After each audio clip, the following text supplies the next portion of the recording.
Welcome, everyone. This is your friend, the DN What If, here with another exciting fanfiction. Today, we're diving into the story of what if Deku had a unique healing quirk called Sacrifice. If you enjoy this video, don't forget to hit that like button and subscribe for more fanfiction content just like this. Now, let's get started with the fanfic. Izuku stared down at his red shoes despondently as Death Arms lectured him about running into an active hero scene. He had almost been too late to save Kaken. Thank goodness he had heard the explosions the hot-headed boy had put out as a natural response to getting suffocated by living slime. The moment he saw Kaken asking for help with his red eyes, he knew it was serious. Izuku had never seen Kaken ask for help. The boy was fiercely independent, and always pushed away any efforts Izuku made at healing him. He had even walked home on a sprained ankle rather than accept help from a Deku like you. With little thought, the scrappy boy shed his gloves and ducked under the caution tape. He threw his bright yellow backpack straight at the slime's eyes.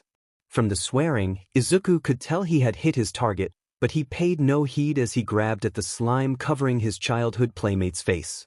The moment his fingers touched Kaken's skin, his quirk activated, sending a spurt of healing energy to Kaken's wrists, throat, and lungs to soothe the pain the liquid was causing in its passage. Kaken was yelling at Izuku, but Izuku paid him no heed as he grabbed Kaken's newly healed wrists and tried to gain enough momentum to pull his friend out of the offending sludge. Just as Izuku became desperate, All Might launched a powerful punch that blew the sludge away and sent the two boys tumbling to the ground. The end result was Izuku pretending to listen to Death Arms' lecture on vigilantism while nursing the feeling of emptiness that always came when he used his quirk. An hour later, Death Arms had finally finished and the empty feeling had subsided, leaving an exhausted Izuku to trudge home. He was stopped by Kaken stomping up to him and declaring how he didn't need any help from a useless Deku before storming home. The second time he was stopped, it was by a tall blonde man that looked like a skeleton. The man had walked out of a side alley and started scanning the sidewalk as if he were looking for something. Any other day Izuku would have just walked by, especially with the suspicious behavior the man was exhibiting. However, Izuku could tell just from looking at him that he was in tremendous pain. Izuku stepped right in front of the man whose eyes snapped down to him in surprise, before asking the question that would haunt All Might forever. "Why are you pushing through the pain?"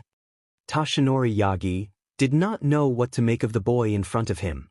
The boy's bravery in his escapade with the slime villain had deeply impressed Yagi. He had found himself curious enough to follow the boy and encourage him to continue helping those around him within the safe parameters. After all, he had received a very thorough lecture from Death Arms. Imagine his surprise when the boy not only spotted him first, but walked right up to him with unervingly bright green glowing eyes and asked why he was pushing through the pain. Before he could respond, the boy had ushered him to a nearby bench and sat him down before hovering in front of him and biting his lip. The boy's eyes had dimmed to a natural shade of green and he seemed overcome with anxiety when he realized he had just bullied a sickly stranger into sitting down on a bench. "I'm sorry, sir," the boy said with a bit of a blush. "My quirk allows me to assess injuries or anomalies in someone's bodies. I can't really turn it off. I'm sorry, that was so rude of me." All Might chuckled at the boy's bashfulness before speaking up. "No worries, child," Yagi said. "This is an old injury and it does cause quite a lot of pain, but I have gotten used to it. I actually came looking for you." "Why?" Izuku gasped. "I saw the sludge villain thing earlier and wanted to make sure you were okay." Toshinori responded, trying not to wince in shame at the fact that he had not been able to catch it before it caused such a scene. "I thought what you did was brave, and although it was reckless, I believe it was what a true hero would do." Izuku's eyes widened and began filling with tears as he smiled and stammered his thanks. "Do you want to be a hero?" "Yes," Izuku said without an ounce of hesitation. "I want to be a rescue hero like Recovery Girl and help heroes and civilians when they are injured." "You seem to have a good quirk for that," Yagi said. "Are you trying to get into UA?" "Of course," Izuku said with enthusiasm. "It's where All Might and Endeavor and Eraserhead went to school. I want to go to the same school they did. Plus, Recovery Girl works there. If I get in, I was hoping to be able to learn about medicine from her. If that's the case, you'll need to start working out." The hero course entrance exam is notoriously difficult and leans in the favor of physical quirks. Would you like me to help you train? How can you train me when you are always in such pain? Izuku asked hesitantly as if he did not wish to offend the man. Yagi laughed. You will be the one doing all the work. I will just be sitting on the sidelines cheering you on. Here's my card if you decide you are interested. The boy looked at Yagi's business card that declared him to be All Might's secretary, and his eyes bulged out of his head in surprise. You work for All Might? Izuku screeched, that's so cool. Yagi just laughed and began to stand. I don't think I ever caught your name, Yagi said as he straightened his posture. Oh, it's Midoriya, Izuku said with a smile. Yagi noted that he did not state his first name, which was very smart considering how Yagi was virtually a complete stranger asking a child by himself if they wanted to train. It was good to meet you, Midoriya, but I must be going now. The boy looked as if he was debating something before looking up at the man with determined eyes. Do you mind if I use my quirk on you to help relieve some of the pain? Taken off guard, Yagi responded with a question. I thought your quirk was only for assessing injuries? Izuku shook his head and replied, no, if I make skin contact with an injured person, the wounds my eyes assessed will be healed, or relieved of pain if it is above my abilities to heal. Interesting, Yagi hummed thoughtfully. What's the backlash? It depends on the type of wound, Izuku replied helpfully.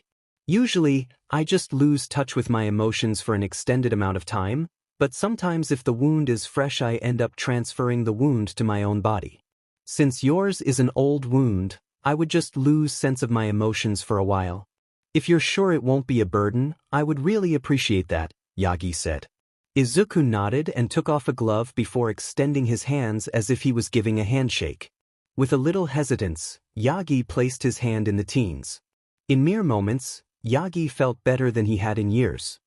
He felt his aches and pains leave, and a minute later the boy let go of his hand. Yagi looked at the boy with a huge smile to say his thanks. The neutral look on the boy's face unnerved him a little, after seeing how expressive the boy had been moments before. The boy looked at Yagi and blinked slowly before bowing and heading home. When the boy was out of sight, Yagi quickly hid, bulked up, and went to see Recovery Girl. He really hoped the boy called him to train, but even if he didn't, he knew he could convince Recovery Girl to give the boy a recommendation. If his quirk was this strong, she would want to know about it. The cane shaped like a syringe hit Yagi squarely between the eyes after he had retold his story to Recovery Girl. Oh, what was that for? Yagi said as he rubbed the spot. You let a child with an unknown background and clear tendency to be reckless use his quirk on you after a harrowing experience in which he may or may not have used his quirk in? Chiyo Shizenji was appalled at her old friend. Healing quirk or not? He is as yet untested. What if he healed something in the wrong way? Or what if his quirk only affects pain receptors, which means you transforming right after being healed could have cut your time doubly in half? I hadn't thought of that, Yagi said chastened, as he powered down and allowed Chiyo to run some tests to make sure he hadn't done something stupid. The boy seemed so sincere. Although it was odd that the healing requirement was that he would lose touch with his emotions for a while. He went from anxious and worried to emotionless in less than a minute. Chiyo listened with half an ear as she looked through the results.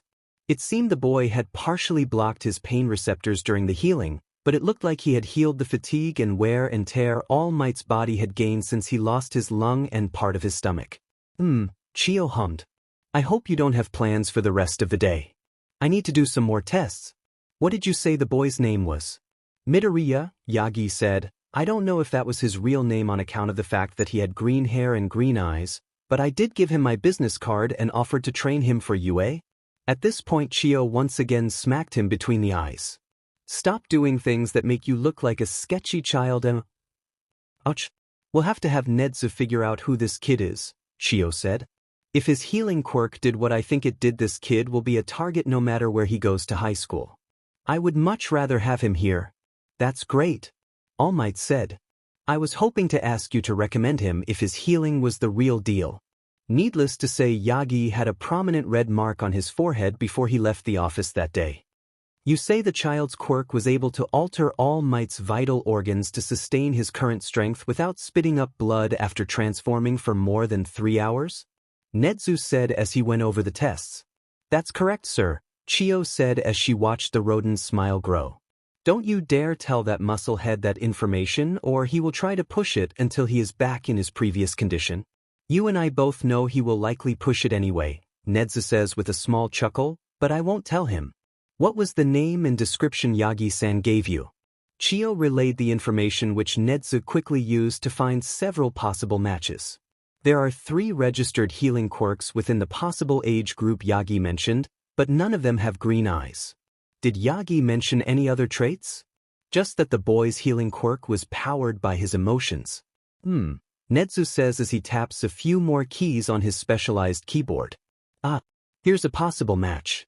It's not classified as a healing quirk, but a mental manipulation quirk instead. Let's send this picture to Yagi and see if he recognizes the boy. Why would it be classified as a mental manipulation quirk? It obviously heals physical wounds, Chio said as she moved to look over the principal's shoulder.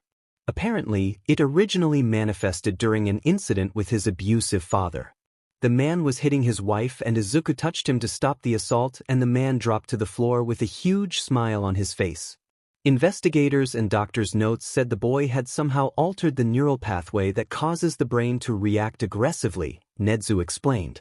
The boy was immediately placed in quirk counseling and taught about neural pathways until he showed mastery in the subject. He has been cleared to use his quirk with consenting parties, but apparently the quirk is always active. He is supposed to take precautions to avoid use of it. It's possible the quirk affects more than that. But it was never updated in the registry. It says here his quirk files seem to have been tagged by the HPSC. If his mother didn't want him to be taken, she probably would have avoided giving them any extra information. Yagi just confirmed that this was the boy he saw. What happened to the boy in his quirk manifestation? Yagi said the boy lost touch with his emotions when he healed him. The boy apparently became as aggressive as his father was previously, but was quickly subdued by his mother's quirk when she found out what was going on. She named his quirk Sacrifice when she heard the details, Nedzu said. Well, that's not ominous or anything, Chio said. Poor dear. I will recommend him when you track him down. I would love to work with him and help him figure out the full extent of his quirk. Very well, Nedzu said. Midoriya laid on his bed and stared up at the ceiling while he waited for some kind of feeling to return to him. He must have underestimated the extent of the damage he had healed. Usually it would only take about 30 minutes for his emotions to return after alleviating some pain. He had always been bad about holding back his quirk once the healing commenced.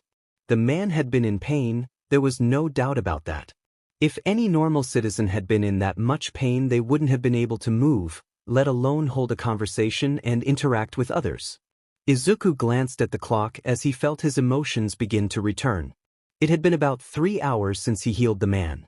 Anger was the first emotion to return, as it always was. He hated being angry, it was always the first emotion he sacrificed when healing someone. Of course that made sense when it came to the order in which they returned. Next came fear, followed closely by sadness, disgust, curiosity, calm, kindness and joy. Izuku pulled himself up into a meditating position as he allowed the feelings to crash over him in waves. Breathe in. When he felt his emotions steady, he opened his eyes to look at the clock once again. It had taken him another hour to finally balance his mental state. A smell wafted to his nose, promptly eliciting a growl of hunger from his stomach. He stood and made his way to the kitchen where his mother was preparing their dinner. Evening, Mom, Izuku said with a bright smile as he grabbed the plates from the cupboard. Oh, hello dear, Inko replied with a smile of her own. Thank you for setting the table. Dinner should be ready in 5 minutes. How was your day? Izuku thought about everything that had happened that day and decided on saying, oh, it was exciting. School was normal, but on the way home I got caught up in a villain attack. But don't worry. All Might took care of it in a matter of seconds. Then on my way home I met this poor old man who was in so much pain. I asked him if I could use my quirk to help alleviate the pain, and he said yes, but it took a lot out of me. At the end of his rambling, Inko turned off the oven and pulled her son into a tight hug. Oh honey. Inko said as she held him tight and tried to keep her worried tears in as she pulled away and looked into his eyes. Are you all right? Izuku gave his mom a knowing smile and grabbed her hands in a comforting gesture. It took longer than usual to balance, but I managed it like the therapist told me to. I also made sure I wasn't being tailed before I healed the man. I don't want to give up this peaceful time we have together. Inko gave him a tight hug and then turned back to take dinner out of the oven. Good, Inko said, we don't want a repeat of the Valentine's incident. I thought we agreed to forget about that. Izuku squeaked in embarrassment. I could never forget it. Inko said with an amused smile, you sacrificed every feeling except for love to heal those burn scars on that poor runaway and ended up confessing your love to anything that moved for the next 2 hours. I have so many great pictures. Whoever thinks my mother is a harmless is blind, Izuku muttered under his breath as he placed 2 glasses of water on the table. What was that, dear? Inko said with a teasing smile. Nothing, I love you, Izuku said as he kissed her cheek and sat down. The little family had a dinner full of teasing and comfort before Mom brought up the news she had been dreading sharing. Izuku, Inko said in a serious tone. There's something I need to tell you. Izuku looked up at the tone of her voice to meet her green eyes full of worry. What is it, Mom? Hisashi will be released from prison at the end of the year, Inko said, as she kept her eyes on his looking for his reaction.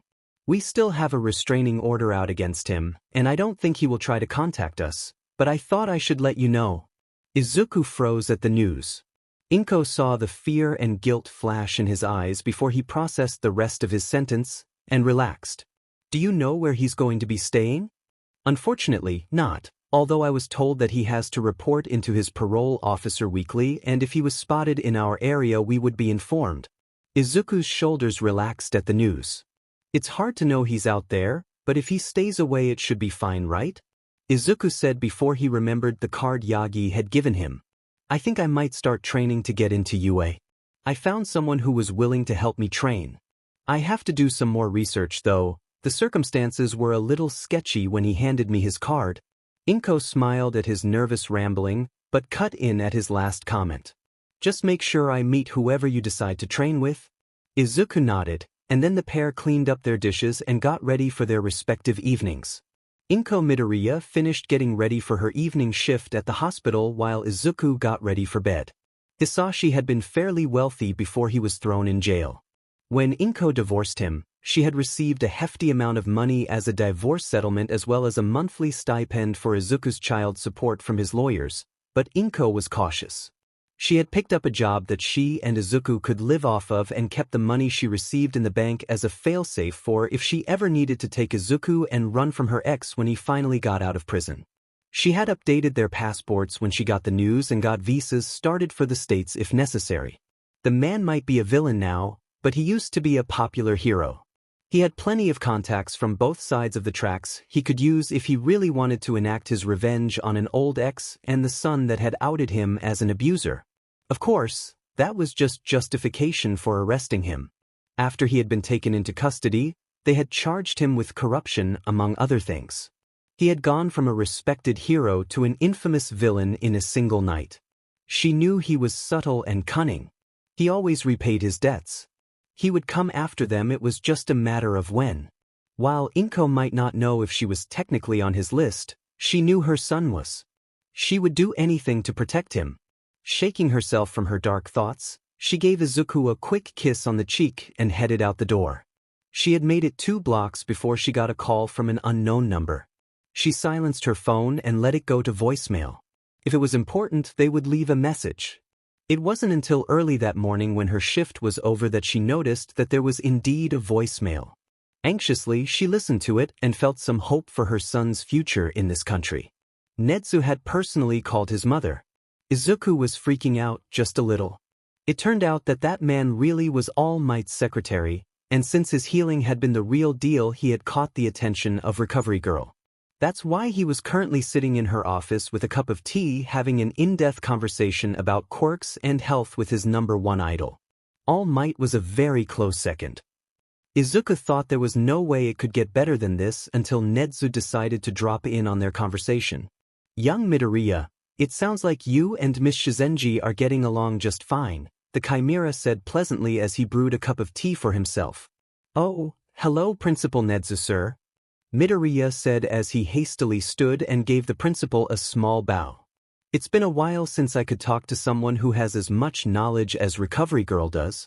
Nedzu chuckled at the boy's enthusiasm and immediately felt a kinship with the boy. He often felt the same way, especially amongst his colleagues who tended to be muscleheads, strategical muscleheads perhaps, but they did tend to hit first and ask questions later with a few exceptions. I have talked to your mother, Nedzu said. She approved my proposal on the condition that you agreed. What proposal would that be? Midoriya said, betraying a little anxiety as his voice cracked just a bit. We would like to offer you a spot here in the support course this upcoming semester, Nedzu stated, plainly pleased with the astonished look on the boy's face. With the expectation that you can pass our written exam, of course. Your mother mentioned that you had the intention to take the hero course exam. Under normal circumstances, I would encourage that. However, taking into account how strong your quirk is, I would like you to get as much medical training as possible.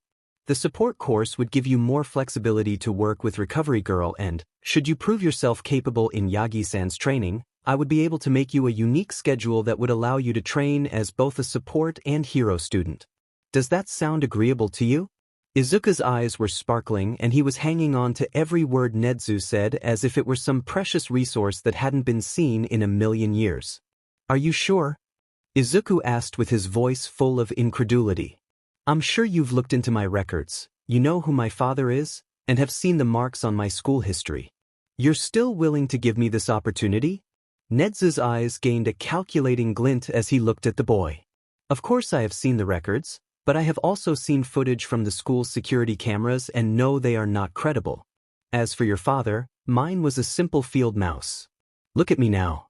Our heritage is a part of us, yes, but it does not have to define our character unless we let it. Izuku's eyes began to water as he clenched the fabric of his breathes with his right hand and determinedly wiped away the tears that had escaped his grasp. I would did he love to accept your offer, sir, Izuku stuttered as he tried to regain some control over his emotions. Recovery Girl placed a gentle hand on the boy's shoulder in an effort to comfort him but paused when she felt the bandages there. What happened to your shoulder, boy? Recovery Girl said, causing Izuku to flinch and blush. Nothing. Izuku said as he avoided her eyes. Nedzu chuckled as the boy's inability to lie. I suggest you allow her to treat that burn young Midoriya. He stood his ground as the green-haired boy's eyes flitted to him in fear. Please don't get Kaken in trouble. Izuku pleaded as he looked at Nedzu. No one else has ever told him he was wrong before. Nedzu's eyes turned cold. Are you saying that suicide baiting someone is an excusable behavior? Recovery Girl's face went stony as she heard the implications. Of course not. Izuku said, reaching out towards the principal as if to placate him as he would his mother before catching himself. He's not the first one to do it, and the teachers have never said anything about it even when it was done in front of them by the other students. So it's excusable because it has been done to you before? Nedzu said mercilessly as he watched Izuku's frustration and desperation flit across his face plainly. No, Izuku said as he took a breath to calm himself.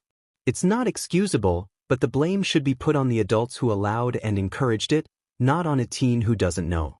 I've grown up with this boy. He's been taught to be violent because he has a violent quirk. He's been taught to win at all costs by idols like Endeavor. He's been taught that yelling and aggression is acceptable behavior by his own parents, for heaven's sake. He is a product of his environment. I agree with you on several points you made, Nedzu replies after a few moments. However, a teenager should be able to recognize and distinguish between right and wrong no matter what environment they were raised in. I'm sorry, Midoriya, but this boy will need to face consequences for his actions, as will those around him. That being said, should he apply to UA, he will get the same consideration as any other applicant, of that I can assure you. Izuku slumped in defeat and replied with a meek nod as he finally peeled off his shirt and allowed Recovery Girl to look at his shoulder. Nedzu had to keep from hissing at the amount of scars the boy had. Midoriya, Shizenji began before being cut off by the boy. Most of them are from my quirk. When I learned about the physical healing aspect of the quirk, I was trying to relieve the pain from someone who had received a new wound. I ended up trading my health for hers in the exchange, and her wound transferred to me. As you can tell, it took me a while to overcome that particular drawback, Izuku said with a shaky smile. Most of the scars are from experimenting with that aspect of the quirk. I found out later that I could sacrifice my emotions instead of my physical health when healing physical quirks, and have gotten a few less scars. The most recent scars are from the bullying. Why did they bully you? Recovery Girl asked as she gently cleaned the wound and kissed him on the cheek. Kaken let it slip who my father was, and I never used my quirk in front of them, so they assumed I was quirkless, Midoriya said as he rubbed his eyes. Nedzu stayed silent as he observed the wound heal as if it was new, then asked the question he had wished to confirm since he heard the specifics of Izuku's quirk. Midoriya, does your quirk allow you to give the pain you receive to others? I've never thought of that before, Midoriya said as he yawned into his hand. Recovery Girl and Nedzu shot each other a glance and a smile as the boy started nodding off. Go ahead and sleep for a bit, dear, Shizenji said as she placed a blanket on the boy. Within moments the boy was asleep. He has such a kind heart, Shizenji said as she ruffled the sleeping teen's hair and turned back to Nedzu. You burned that school down to the ground, right? Nedzu took a sip from his teacup before answering, of course. What kind of principal would I be if I let that extent of bullying go? I have Hound Dog working with the investigators so the kids and adults will get fitting punishments and therapy for their offenses. Midoriya was right. These bullies really were a product of their environment. It's a wonder Midoriya even survived that environment. He never revealed the full extent of his bullying to his mother. She just thought he was having a rough time making friends. He thought back to his meeting with Inko and how horrified she was when she watched the video evidence of some of the bullying Nedzu had shown her to erase any doubts she had about getting Izuku out of that environment. He had of course offered her access to a colleague's online courses that would accept him with his recommendations, but Inko had surprisingly turned down that offer and said that Izuku could just test out early. Apparently, the boy was years ahead in his coursework because he was enamored with learning. A knock on the door revealed Inko Midoriya as she entered the room to see Izuku sleeping. I can't tell you how grateful I am for you to offer him this opportunity, the young mother said as she gazed lovingly at her child who had burrowed into the blanket Recovery Girl had given him. I always thought he would tell me if he was being bullied, she sighed. How could I have missed this? Recovery Girl offered the woman a chair as she comforted her. Children with a history of severe abuse sometimes have a hard time getting how peers are supposed to behave towards them and vice versa, Recovery offered. Sometimes even if they know they allow it to happen, because it's not as bad as before, or they feel they deserve it somehow. These attitudes can persist years after the trauma, even with therapy. Young Izuku is a survivor. Nedzu chipped in as well. He'll be all right with a little bit of guidance. That's what we are here for. You're right, Inko said as she wiped the tears from her cheeks. I can't do anything about the past, but I can look to the future. He has such potential. You'll help him, won't you? As much as we are able, Nedzu said with a genuine smile. I'm looking forward to working with your son, Shizenji said. Inko smiled at the two gratefully and tucked her plans to run away with her son firmly in the back of her mind. She knew Yue could keep her baby safer than she ever could, but she also knew if she stayed her ex could use her as leverage to get his revenge on their child. There was no way she was going to let that happen. She would talk it over with Izuku in the near future. They had another 10 months until he was free after all. Izuku did in fact test out of middle school as well as high school. Nedzu had tested him personally, unknown to Izuku. The boy thought he was taking a mock entrance exam, but he was in fact taking his high school finals exam. It had given him an astonishing sense of accomplishment when he found out. He knew he was ahead, but hadn't imagined it was by that much. This accomplishment had allowed Nedzu to jam-pack Midoriya's upcoming schedule with loads of medical, hero, and support classes as well as personal lessons with Nedzu on analysis and tactics. Needless to say, Izuku was more excited to go to school than he ever had in his entire life. His training with Yagi-sensei had been unexpectedly normal. The man had whipped up a health and exercise plan that Izuku followed religiously, and had trained the boy in heavy lifting by having him clean up the beach. Occasionally, They would be joined by a buff blonde with beady eyes who had obtained some kind of quirk mutation he needed extra training on. Izuku, with Recovery Girl's permission, had practiced his healing quirk on the boy by sacrificing different materials: lipids, water, fat cells, stamina, etc. However, he still found sacrificing his emotions to be the easiest method of healing. They would come back the quickest. Everything else had to be regained the old-fashioned way. During the insane training schedule, Izuku made sure to spend time with his mother. She had been acting more and more anxious as the time for his father's release drew closer. She pulled him close and just held him like she had when he was little. He responded in kind. She had told him about her fears that his father would come for them despite the measures they had taken to protect themselves. She had mentioned her plan to flee to America with Izuku one night. He had been surprised, but thinking back he shouldn't have been. She had dropped a lot of hints throughout the years about visiting a relative in the USA if they had the chance. She had even enrolled him in English lessons, and he was fluent. He had taken her hands and just listened. He could feel her fear. It was so intense it was affecting her ability to breathe. He had done some minor healing so she could get out the words she felt she needed to say. "I'm scared, Izuku." His mother had sobbed into his shoulder. "I'm so scared he'll come back and hurt us like he did before. I shouldn't be crying to you like this. I'm the adult, I should be strong. If I'm always afraid, how can I expect you to feel safe?" Izuku hugged her as he fought tears of his own. "It's okay to be afraid, Mama," he said, pulling her close. "You were the one who told me that you can't let fear stop you from going forward. Do you remember?" Inko did remember. It had been after Katsuki and Izuku's first fight. The boy had hit Izuku's hand and cussed him out instead of letting him help him up. Izuku had been terrified and ran home crying because he thought that somehow he had given his father's anger to Kaken. She had assured him that it wasn't possible because she had his gloves on and then told him about fear. "I remember that. I also told you it was okay to run away when you were afraid, but only if you knew there was nothing you could do to fix the situation. Do you remember that?" "Of course I do," Izuku said with a smile. "I can't tell you how much that annoyed Kaken when I wouldn't just leave the other kids he picked on behind." Inko laughed at the mention of Mitsuki's son, but soon her face turned serious. She pulled her hands out of Izuku's grasp and put her hands on his shoulders.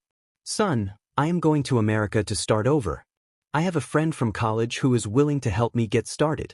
I think it would be best for me to stay away in case your father tries anything while you are at UA. I have talked it over with Nedzu and have given UA rights to your guardianship while I am away. If anything changes and you don't feel safe anymore, I'll come to get you. Do you understand?" Izuku's eyes filled with tears, but he gave a determined nod. His mother was acknowledging him and his dream, as well as the people he had put his faith in to keep him safe. "I'll miss you," Izuku said as he dived in for another hug, which Inko reciprocated. They spent the rest of the night watching pre-quirk movie reruns and stuffing their faces with sweets. Logistics could wait until tomorrow. Yagi watched as Izuku and Mirio roared from the top of the truck they had just filled with the last of the trash from Dagoba Beach. He smiled and thought back to the time he had met them. Izuku had so much more confidence now, not to mention muscle. These 10 months had proven to Yagi that the boy had not only the determination, but the skills to become a great hero. Mirio had been introduced to him by his old colleague Night Eye. All Might had trained him for 2 weeks before he decided to allow him to shoulder the burden of one for all. He had shadowed the boy on his internship and seen his compassion and battle prowess, both of which would serve him well as a hero with or without his additional quirk. What really sealed the deal was when young Mirio stopped to help a young girl find her way home. The girl had asked him why he wanted to be a hero. The young man had boisterously replied, "I want to save 1,000,000 people," as he flashed a huge grin. The girl had giggled and the teen had knelt down to her eye level and given her a serious answer. "I want people to have hope in the future. I want them to feel safe. That's why I want to be a hero." Yagi knew then that this boy was worthy. He had watched only a few days more after having Nedzu scan the boy's background for any red flags he might have overlooked. The day he got the all-clear, Yagi offered his quirk to Mirio. The boy had asked questions, smart questions that All Might hadn't thought he would. With Nedzu's help, he explained the dark history of the quirk and assured the young man that the largest threat was dead. After a week, Mirio had accepted the quirk. In the present, Yagi laughed boisterously as the boys' fist bumped each other and jumped onto the sand below. "Congratulations, boys," Yagi boomed in his best all-might voice. The pair smiled at the man before taking off for their respective exam day duties. Midoriya had been enlisted by Recovery Girl to be on site support for testing Area B during the Heroics exam, while Mirio was acting as on-site emergency support. The tests went smoothly. Well, as smoothly as they can when a traumatized rat is given a maze full of humans to play with. Midoriya had ended up rushing in at present Mick's request when one of the examinees had gained a concussion from falling rubble. He found himself scaling rooftops and watching the examinees from a distance. It was highly entertaining and useful for spotting injuries. He was only needed twice more before Netsu released the zero-pointer. Izuku watched the large robot rise in awe. He knew Majima-sensei had programmed it specifically to avoid the possibility it would actually harm any examinees, but it would be easy to forget if you were on the ground. He saw the majority of examinees start running away as soon as the mammoth appeared, before he heard a cry for help. Izuku zeroed in on the cry and found a brown-haired girl with a gravity quirk pinned under some rubble. He watched a few moments longer, willing one of the other contestants to turn around and help her. No one did. Izuku ran towards the girl whose cries had stopped as she realized no one was coming. When he reached her, the giant robot was only a few feet away, and the girl was looking at him in shock. He shot her a quick smile and placed his hand on hers, instantly healing her motion sickness. Her eyes blew wide and she immediately placed her hands on the rubble, pinning her down. The robot was inches away now. Izuku grabbed the girl and ran back towards the entrance, knowing that the final bell would ring in a few seconds. The girl held onto him and unknowingly she activated his quirk, draining his anger as it healed the leg that had been pinned under the large chunk of concrete. The bell rang and Izuku stopped, placing the girl down on her 2 fully healed feet. "Thanks for saving me," the girl beamed as she took in his appearance. The boy had a plain-looking face, but his green eyes and dark green hair seemed to shine as they caught the light, giving him an otherworldly feel.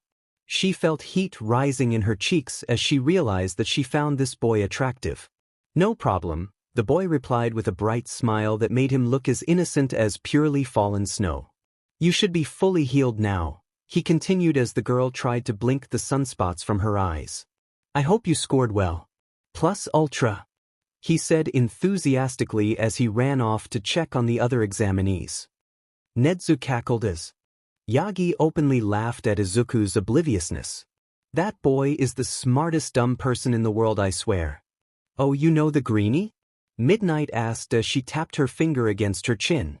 "He seems like he'll be a heartbreaker when he grows up." Netsu ceased cackling. "That's Midoriya Izuku, Recovery Girl's newest student." "A healer, huh?" Midnight smiled. "That's convenient. He can tell if you are actually hurt or not just by looking at you. Don't fake an illness to try and mess with him," Aizawa said matter-of-factly as he slid out of his yellow sleeping bag and stowed it away. "How would you know?" Midnight asked with a pout. "Netsu sent a memo out on him this morning so we would know who he was. He officially became a ward of UA this morning when his mother left for the US, Aizawa replied. "You really should read your emails." Choosing to ignore that last comment, Midnight hurriedly pulled up the email and opened the file to skim through it, and swore softly. "He's Azar's kid?" The name of the infamous hero-turned-villain grabbed the attention of the rest of the staff, who quickly pulled up their emails as well. "How did I not know this?" Yagi cried as Netsu hopped off his chair. "The only reason the staff was informed is because Azar will be released from prison at the end of this month. We believe he might have a vendetta against his son. I will not tolerate any prejudice against him on account of his lineage, understand?" Netsu said in a serious tone that had the majority of teachers sweating. "Understood," the entirety of the staff replied as the Netsu exited the room. Izuku was exhausted, but the good kind. He felt like he had really made a difference today. It was almost like he had just gotten a taste of being a rescue hero. He couldn't wait for his mom to call him. It still felt weird not going home to the apartment they used to share. He felt a twinge of sadness hit him as he realized how much he missed her. He shook off that thought after a minute and decided to start refilling his bookshelves instead. Principal Nezu had provided Izuku with a temporary room in the teacher dorms while the student dorms were being built. He continued to unpack until he heard a knock on his door. Surprised, Izuku set down his action figures and went to answer the door. The teachers had told him that they would be busy going over the exam results, but that they would pull him in to meet with the rest of the faculty tomorrow morning. He opened the door to find Principal Nezu greeting him from Eraserhead's capture scarf. "Hello, young Midoriya." Nezu chirped happily. "Aizawa and I have come to make sure you have everything you need for the night while you get all settled in." Eraserhead only grunted as he peered down at the boy. His stoic expression was somewhat wasted with Principal Nezu acting cute and polite on his shoulder. "Ah," Midoriya said with a smile, "I think I've got everything I need. Lunch Rush stopped by earlier and gave me a bento for dinner. I don't think I could possibly eat it all. Would you like to share some with me?" "That would be lovely," Nezu said as he hopped off of Aizawa's shoulders and walked with the boy towards the kitchen. Aizawa followed like a silent shadow. "What did you think of the exam?" "Well," Izuku started, "there are lots of students with amazing potential, at least in the area I was in. It's a shame that none of the kids with mental quirks would have a chance if they didn't have proper physical training though." Aizawa smirked as Nezu turned to the boy with a calculating tilt to his head. "What makes you think that? Most kids with mental quirks only work on organic or sentient things. Take my healing for example. I couldn't physically do anything to that robot with my quirk. I would have to have had training on how to dismantle tech, or use some other tool to assist me if I were to actually succeed in destroying or stopping a robot," Izuku rambled intelligently. "Of course, if there were a rescue point system, where students are rewarded for helping others out of trouble, or taking care of the wounded or working together, there could be a balance of some sort. Although if examinees knew about the rescue points beforehand, it would defeat the purpose of rewarding them." "Ah, sorry I got a little carried away." Aizawa was just rolling his eyes as Nezu started cackling. "No need to apologize, child," Nezu said when he finally composed himself. "There is actually a system in place for rescue points, and any students who fail to pass the hero course exam but still show promise are given spots in the general studies course that allows them a chance to transfer if they show potential during the sports festival or any other time during the year." "That makes so much sense," Izuku exclaimed. "And of course there are always some heroic students who end up dropping out or transferring to general courses if they decide to pursue a different path. That's not even taking into account Aizawa-sensei's high expulsion rate," Nezu said as he tried to drag the older man into their conversation. "I only expel them if they have no potential or will get themselves killed sooner rather than later in the field," Aizawa grumbled. "So how do you measure their potential?" Izuku asked, curious as to how the pro would respond. "You'll be in my homeroom class, so you'll see sooner or later," Aizawa responded. Izuku froze in his tracks. "I get to be in Eraserhead's class," he shouted ecstatically as he looked at Aizawa with excited eyes. "I can't wait to learn from you." Nezu chuckled at Aizawa's surprise, which he covered with a cough and a nod at the sparkly-eyed boy. He wasn't recognized by civilians very often, especially by teenagers. Hisashi and Midnight actually had a betting pool to see if his students could find out who his hero persona was before he expelled more than half his class. Midnight usually won that bet. "Aizawa will also be your main guardian during your first year here, so be sure to tell him if you are having any problems, all right?" Izuku nodded enthusiastically and the three eventually fell into an easy conversation as they ate. Once the dishes were done, the trio dispersed. Aizawa went to his room down the hall, and Nezu to his nest he had hidden in the school. Bakugo entered the classroom first on that glorious first day of the rest of his life. Well, or at least he was supposed to be the first one there. A tall kid that was built like a wall and stupid anxious Deku stood chatting about the exam. Bakugo scoffed at their energetic conversation and slouched over to his seat, into which he promptly fell and kicked his feet up on the desk in front of him. As if sensing the disorder, the tall kid speed-walked to his desk and promptly began to scold him. Bakugo growled at the extra to at least figure out his name before they were interrupted by a brunette with a very round face squealing the moment she saw Deku. She gushed about how he saved her or something stupid like that. Before Bakugo could set her straight, stupid Deku was better at hurting people than he was at saving people, the sludge villain was a fluke, some grumpy dude with a roll of bandages hanging loosely around his shoulders came in, threw clothes at them, and told them to meet him on the field. Well, at least he could prove how much better he was than these useless extras. After Aldra Middle School had been shut down, Bakugo had been forced to take those stupid therapy sessions to avoid time in a juvenile correction facility. Telling him about how he should find some way to channel and contain his anger so he wouldn't act out. Bakugo had used that as an excuse to train 24/Bakugo had had plenty of time to focus on his training. He had studied for and passed the national middle school exams once he heard that stupid Deku had already done his. Honestly, that idiot just had to get him in trouble. Even when he wasn't around, he found a way to make his life miserable. Sure, he might have been relieved when Deku had tried to save him from the sludge, but he was also afraid of what Deku could do to his mind. He never wanted to be at anyone's mercy, especially not Deku's. Izuku shuffled nervously as Uraraka stood beside him on the field. He knew Aizawa couldn't really expel him, only Nezu could unless he did something monumentally stupid or evil, but he still sweat-dropped with the rest of the class when the black-haired sensei declared that the lowest overall performer would be expelled from the course. Izuku completed the tests alongside his fellow classmates, in a few instances bargaining with them to help them both succeed on their tests. Aoyama allowed him to ride on his back through the short sprint test if he would heal him while he used his belly laser to propel them both over the finish line in 0.5 seconds, and Yaoyorozu allowed him to ride on her scooter after he healed her lipid deficiency. Despite the other students' protests, Aizawa allowed it on the basis that he was going to be a support hero that relied more on teamwork and support rather than individual combat fighting. In the end, Hagakure Toru placed last, and was greatly relieved when Aizawa gave his logical ruse excuse so he didn't have to expel any of them. Izuku hid an anxious smile when Yaoyorozu explained her hypothesis, but didn't share Aizawa's overall expulsion rate. After changing, Izuku was surprised to see Uraraka and Ida had both waited for him. They invited him to walk with them to the train station, and he explained that he actually lived on campus due to some family circumstances. Ida acknowledged it in his strict way, while Uraraka considered the implications worriedly. The girl was starting to really like this kind-hearted boy and didn't want anything to happen to him. Izuku brushed off her concerns and managed to convince her and Ida to catch their trains by saying he would hang out with them on the weekends instead. They acknowledged it and Izuku retreated. He was surprised that Bakugo did not try to hurt or harass him all day.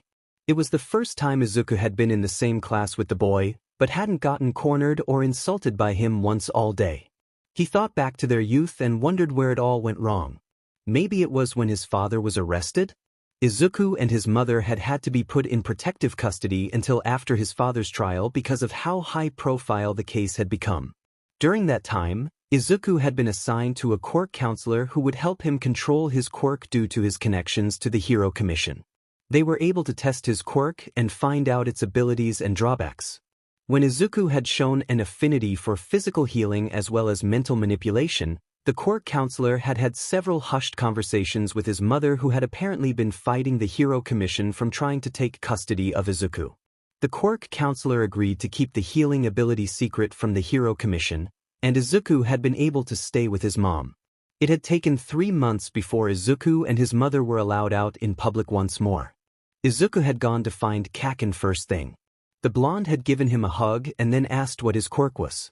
Izuku had told him that he wasn't allowed to use it yet, but that he could sacrifice something from himself to change something in someone else.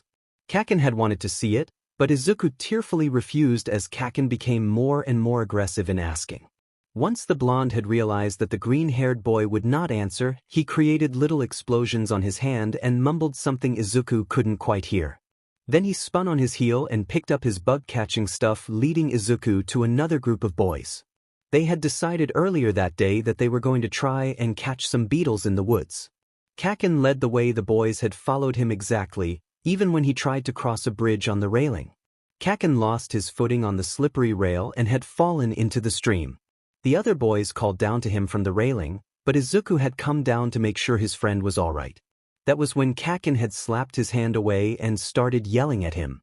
Confused, Izuku took a step back, afraid he had somehow accidentally give Kaken his father's irrational anger. When Kaken's explosions began to flare, Izuku took off like a shot. His mother assured him it wasn't his fault. She knew Kaken was a passionate child who had a hard time expressing himself clearly and told Izuku as much. Izuku had accepted the explanation, but continued to grow more and more confused as Kaken stayed angry. Kaken started bullying him, and those with weaker or invisible quirks. Once when Kaken had hurt the kid before Izuku could get there to help, Izuku had used his quirk to take Kaken's terrible anger and replace it with his exhaustion. Izuku knew from his quirk control classes that if Kaken had continued to beat the child would be unable to heal without help from a doctor. As it was, Kaken fell asleep, and Izuku took the kid to the nurse while Kaken's friends tried to wake him up. After that day, Kaken stopped bullying the other kids and focused solely on Izuku. He told the kids who Izuku's father was, and claimed that Izuku would be a villain just like him. Izuku knew it was wrong, and that he should probably tell his mother, but she was working so hard. She was trying to stay strong for Izuku. He knew that. He would sometimes hear her crying when she thought he was asleep, or check on him in the middle of the night after she had a nightmare. She didn't need him to add to her troubles. Plus, somewhere deep down, Izuku had felt like he deserved it. If he had just been a little more obedient to his father wouldn't get mad. If he had helped Mom hide the alcohol better, Dad wouldn't have gotten drunk. He was a mean drunk. If he had manifested his quirk a day earlier, he wouldn't have nearly made his dad brain dead. The quirk counselor and the therapist his mother had made him go see when he was younger had both told him it wasn't his fault. They had explained that it was his father's decision to fall prey to his anger and greed. Izuku had just had to bear witness of the consequences. He was a child, afraid for his life, and the life of his mother. It was natural to protect himself with his quirk. Izuku hadn't believed it when they told it to him, but he had nodded along anyway and repeated their answers back at them. Sometimes, he would think back on their words and hope they were right, but not often enough. Instead, he tried to save everyone and anyone he could from situations like the one he had been in. If he could redirect the anger towards himself, no one else would get hurt. If he could heal someone, no matter what kind of hurt they had, he would. As the kids grew older, the bullying escalated. Izuku took it quietly and tried to avoid the bullies. None of them knew the full story anyway. All they knew was that he was the son of a villain who was probably quirkless. Fights got blamed on him. Duties got pushed onto him. The vindictive teachers set out to fail him in some way or another. Izuku never complained. He was smart. He knew they were just doing what they were told. The heroes' and newscasters' careless words and opinions were carved into their very psyche. Villains are pure evil, therefore their family members must be evil too. Heroes are good. Everyone loves heroes. Heroes defeat villains. Everyone wants to be a hero, so they have to keep track of potential villains and snuff them out before they become a threat. Izuku heard them too, but he didn't take them at face value. Things were never as black and white as they seemed. His father had been a hero and a villain. He did good in the public eye and evil behind locked doors. He was gray. Izuku himself was a little gray. He lied a lot, out of the intention of being good and protecting others, but he still lied. Maybe that was why Kaken hated him. Maybe he could tell that Izuku was a liar. He had given up trying to placate Kaken, but he would rather see the boy become a hero than a villain. He would be devastating on either side of the field. Izuku would much rather have him on the hero's side. They would teach him not to hurt as many people. A hand on his shoulder startled Izuku, and he turned to see Aizawa regarding him with a raised eyebrow. "Are you okay, kid?" the taciturn teacher asked. "You've been staring at that door handle for 5 minutes now." Izuku blinked and then blushed. "Oh, I'm sorry." Izuku apologized as he opened the door and stepped through, holding it for his homeroom teacher as well. "I was lost in thought." "Who is Kaken?" Aizawa asked as he followed Izuku inside. "Oh, I was mumbling, wasn't I?" "Katsuki Bakugu," Izuku said with a small smile. "We grew up together. I know about the issues you two have had," Aizawa said, bluntly cutting Izuku off from whatever he would have said next. "Bakugu is here on probation. He was placed in my class so I could cancel his quirk if he became too aggressive. I will make sure that you two are never placed in the same group, and the other teachers will do the same. Make sure to let us know if anything happens between you two when a teacher is not present. We want to make sure that you are safe here."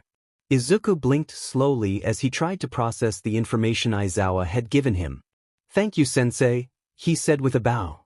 Aizawa nodded and then added, "If you need someone to talk to, I'm always here. If you would like to talk to a professional secret keeper, we have several on staff here at UA. Any of them would be willing to help you." "Professional secret keeper?" Izuku asked with a tilt of his head. "Therapist kid," Aizawa said with a sigh. "They know how to keep your secrets, and don't share them unless it will cause danger not to. Plus, they help you work through whatever is going through your head." Izuku laughed. "I never thought of them that way. What time do you usually eat dinner?"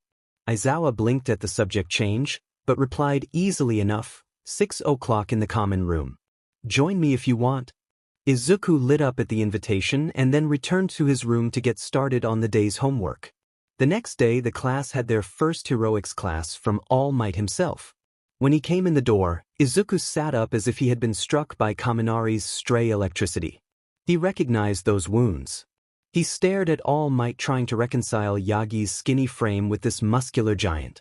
All Might finished his spiel and raced out the door. Uraraka floated Izuku's costume case over to his desk and dropped it with a thud. Izuku startled. "What's wrong, Midoriya?" she asked. "You look like you've seen a ghost?" "Oh," Izuku said, shaking his head, "it's nothing." He stood and grabbed his case. "Thanks for getting my costume, I'll meet you on the field." They waved goodbye at the hallway that split the girls' lockers from the boys' lockers, and Izuku stepped into the room to change. He quickly changed, ignoring the other boys' questioning looks at his scars, and headed out to the field. He was impressed by many of the costumes. His own costume was a dark green jumpsuit with white stripes and several belts filled with medical supplies. He also had a helmet made, not unlike the pre-quirk World War II helmets, to protect his head from anything that might fall or target him in the field. He tried not to smile at the fact that Kaken had decided to use the design they had made together as children, especially when the blonde started glaring in his direction as if daring him to say anything. Izuku just gave him a determined look in return, to which Kaken scoffed and turned away. Once all the students had arrived, All Might whooshed in and gave instructions, pairing them up randomly. Uraraka and Izuku were paired as villains up against Ojiro and Mineta as heroes. They were chosen to go first, so that Izuku could be used to offer first aid for the rest of the matches.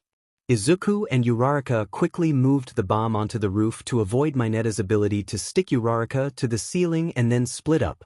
Uraraka and Midoriya discussed several different strategies, focusing on Ojiro's obvious martial arts ability as the larger threat. Uraraka was tasked with tagging him to immobilize him, while Midoriya was to focus on Mineta. The horn sounded to begin the exercise, and Ojiro and Mineta stuck together to scout out rooms one by one. They went unimpeded until the third floor. Uraraka's silhouette appeared at the end of the hallway before dodging out of sight. The two boys reacted quickly, darting forward.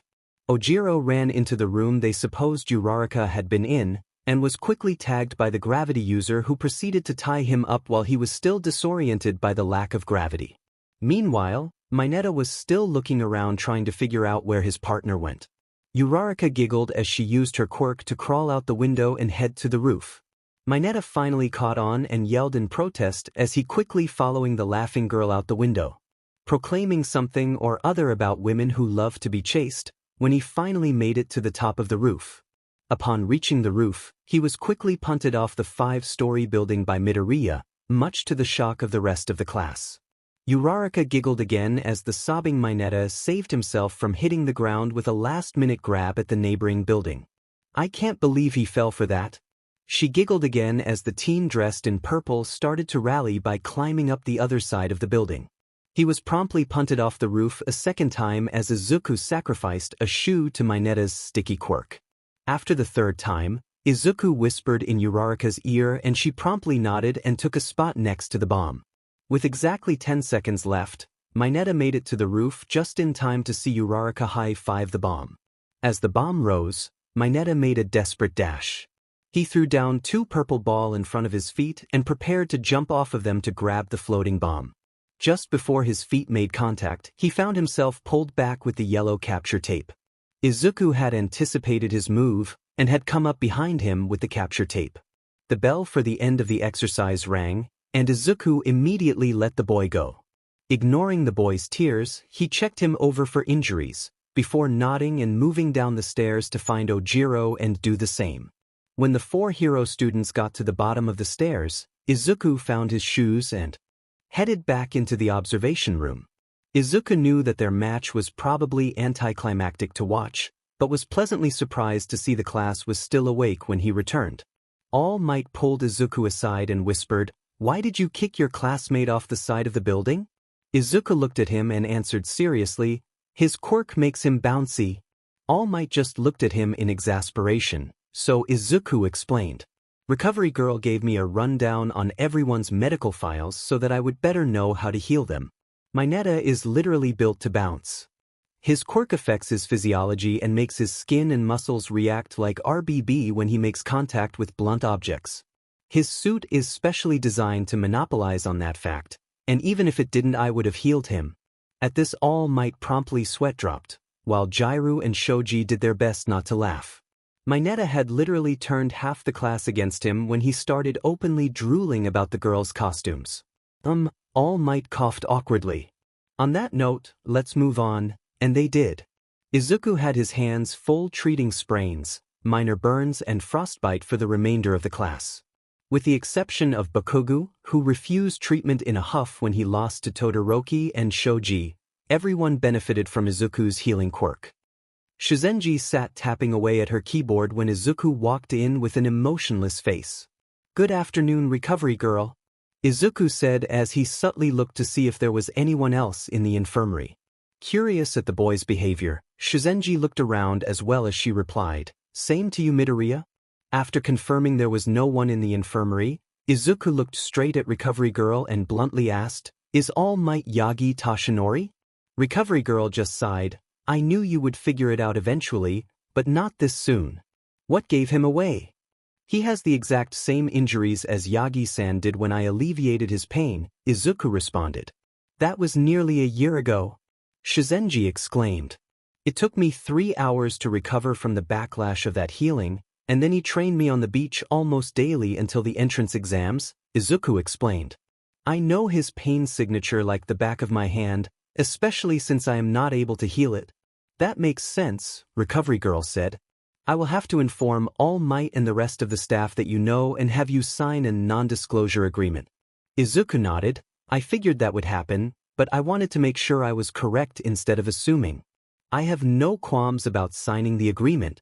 "All right then," Shizenji said, putting the papers aside. "What did you learn from your healing sessions during battle training?" Shizenji and Izuku spent the rest of the hour reviewing the differences in the students' physiology and how to treat them without the use of his quirk. Afterwards, Izuku headed to the cafeteria for lunch. He was pleasantly surprised when Uraraka and Ida invited him to sit at their table. He was even more surprised when Yaoyorozu came to thank him for his enlightening battle with Mineta. "It is very useful to know that Mineta can bounce.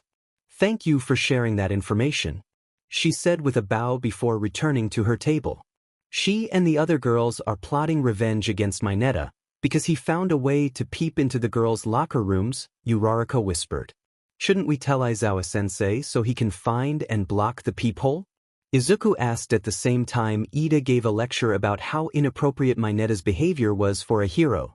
Uraraka just shrugged her shoulders and was about to reply before a loud alarm interrupted their conversation. The students started panicking and crowding into the hallways. Izuku hung back in fear of touching someone and activating his quirk by accident. That was probably why he spotted a taller teen in a black hoodie rush in the opposite direction of the crowd. Izuku tailed him, worried that he had been disoriented in the chaos. He followed the teen to the teacher's lounge before losing him. He opened the door to talk to the teen, but found no one there. Confused, he entered the room and looked around trying to see if anything was out of place. As he looked around, the alarms cut off, so Izuku decided to sit on the small couch and wait for a teacher to return so he could explain the odd occurrence. Snipe was the first one to return, so Izuku relayed the information before heading over to the support classroom for his next class. The rest of the day was fairly normal, with the exception of Hatsum exploding the door off of its hinges before he even had the chance to enter the classroom. The rest of the week flew by as well, with little deviation.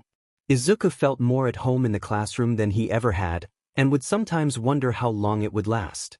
With Izuku's luck, it was bound to go wrong sometime. After the USJ, Aizawa was sure of one thing and one thing only: Midoriya Izuku was terrifying. His talent and drive were unquestionable, but the way he had that Nomu trembling after healing Eraserhead was irrevocably insane. Apparently, Izuku, Tsuyu and Mineta had seen the Nomu take down Aizawa, and tried to rush to his aid. Tsuyu had almost been decayed by Shigaraki's quirk, but Aizawa was able to stop it in time. Getting his head crushed by the giant Nomu had not been pleasant, but it had been worth it to save his student's life. The next thing he knew, he felt fine, and the Nomu looked like its head had been crushed instead, and in between the two stood an ill-looking Midoriya. Quickly getting to his feet and scanning the area, Aizawa could see that Shigaraki had been captured by Mineta's quirk, and Tsuyu was attempting to keep the smoky guy away from his boss, who was currently throwing a fit. Aizawa returned his attention to his green-haired student and found that the child was touching the Nomu and glowing, and the Nomu was shaking in fear. Aizawa approached Izuku and carefully. "Hey kid," he said in a low, calm voice, "can you tell me what's going on?" Izuku grunted in response. "Gave him your wounds. Now I'm trading fear for regeneration." "Good job, kid," Aizawa assessed. "I'm going to need you to release your quirk so you can help 13, got it?" Izuku shook his head. 13 isn't critical yet." Izuku's voice was strained. "If I let up, this thing will be mobile again. The fear won't keep him down forever. Go help Tsuyu." It was at that moment that Bakugo entered the fray, quickly finding the teleporter's weak spot and pinning him to the ground with death threats as Kirishima kept a lookout. A moment later, All Might showed up, declaring, "I am here," with a disturbingly angry face. In a flash, all the students had been gathered in the plaza with the exception of those on the field with the Nomu. Taking stock of the situation, All Might quickly transported Mineta and Tsuyu before coming to Aizawa and Izuku. "What's going on here?" As Aizawa was explaining, Izuku put out a bare hand to All Might, who immediately took it. Izuku's glow faded as All Might began to glow. A minute later, Izuku let go of both All Might and the beast and promptly collapsed. Aizawa immediately collected the boy and left All Might to take care of the creature. Shigaraki was seeing red, not his usual always want to destroy red, but an incinerate everyone in his immediate vicinity scarlet. That stupid grape had stuck him to the ground and he couldn't even move his hands to decay the stupid sticky ball he was stuck on. He was supposed to kill All Might and move on, but he ended up getting stuck and not even Kurogiri was able to get free. To make matters worse, Eraserhead had come over with the green-haired menace that stopped his Nomu. He smirked when he saw the kid was unconscious. Serves him right for messing with his plans. There was no way he was going to let that chance go to waste. Eraserhead was handing the green-haired boy over to the angry blonde after he had wrapped his capture weapon around Kurogiri's protective collar. The blonde looked repulsed at the idea of carrying his classmate, but snatched him before he could be given to the red-headed boy with the hardening quirk. Eraserhead activated his quirk, and Shigaraki saw his chance. Bakugo was angry. Why did he have to carry the nerd? He wished at least that he was allowed his gauntlets to put an extra layer between his skin and the nerd.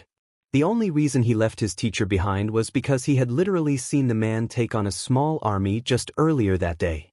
It couldn't have been more than a minute later when he saw the creepy hand guy free himself by literally tearing his shirt off. Aizawa dodged the villain's grab but was unable to keep the misty portal guy in his hold.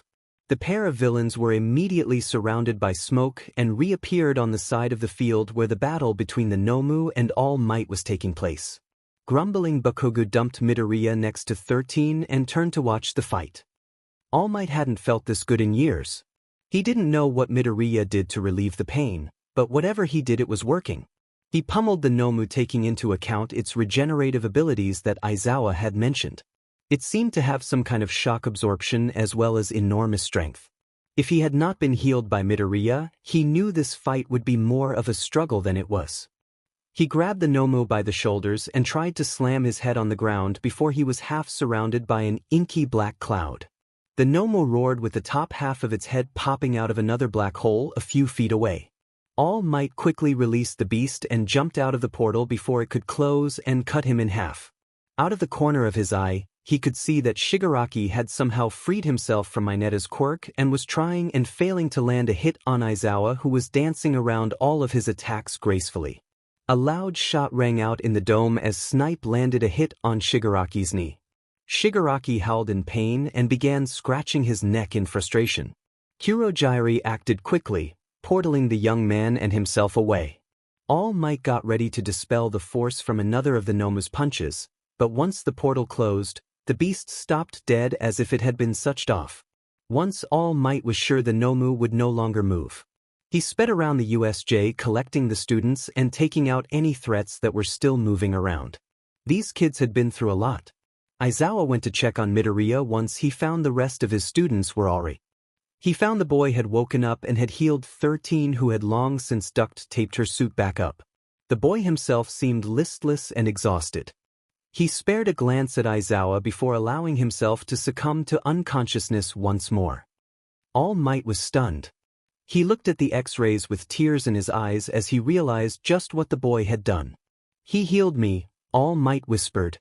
"Technically, the Noma healed you," Recovery Girl said as she pored over the data for the third time. "This is a new aspect of the Midoriya's quirk. He can act as a conduit for trading physical attributes from one being to another. If anyone finds out about this, they won't leave him alone," All Might said quickly, switching to a more serious tone. "We must protect that boy."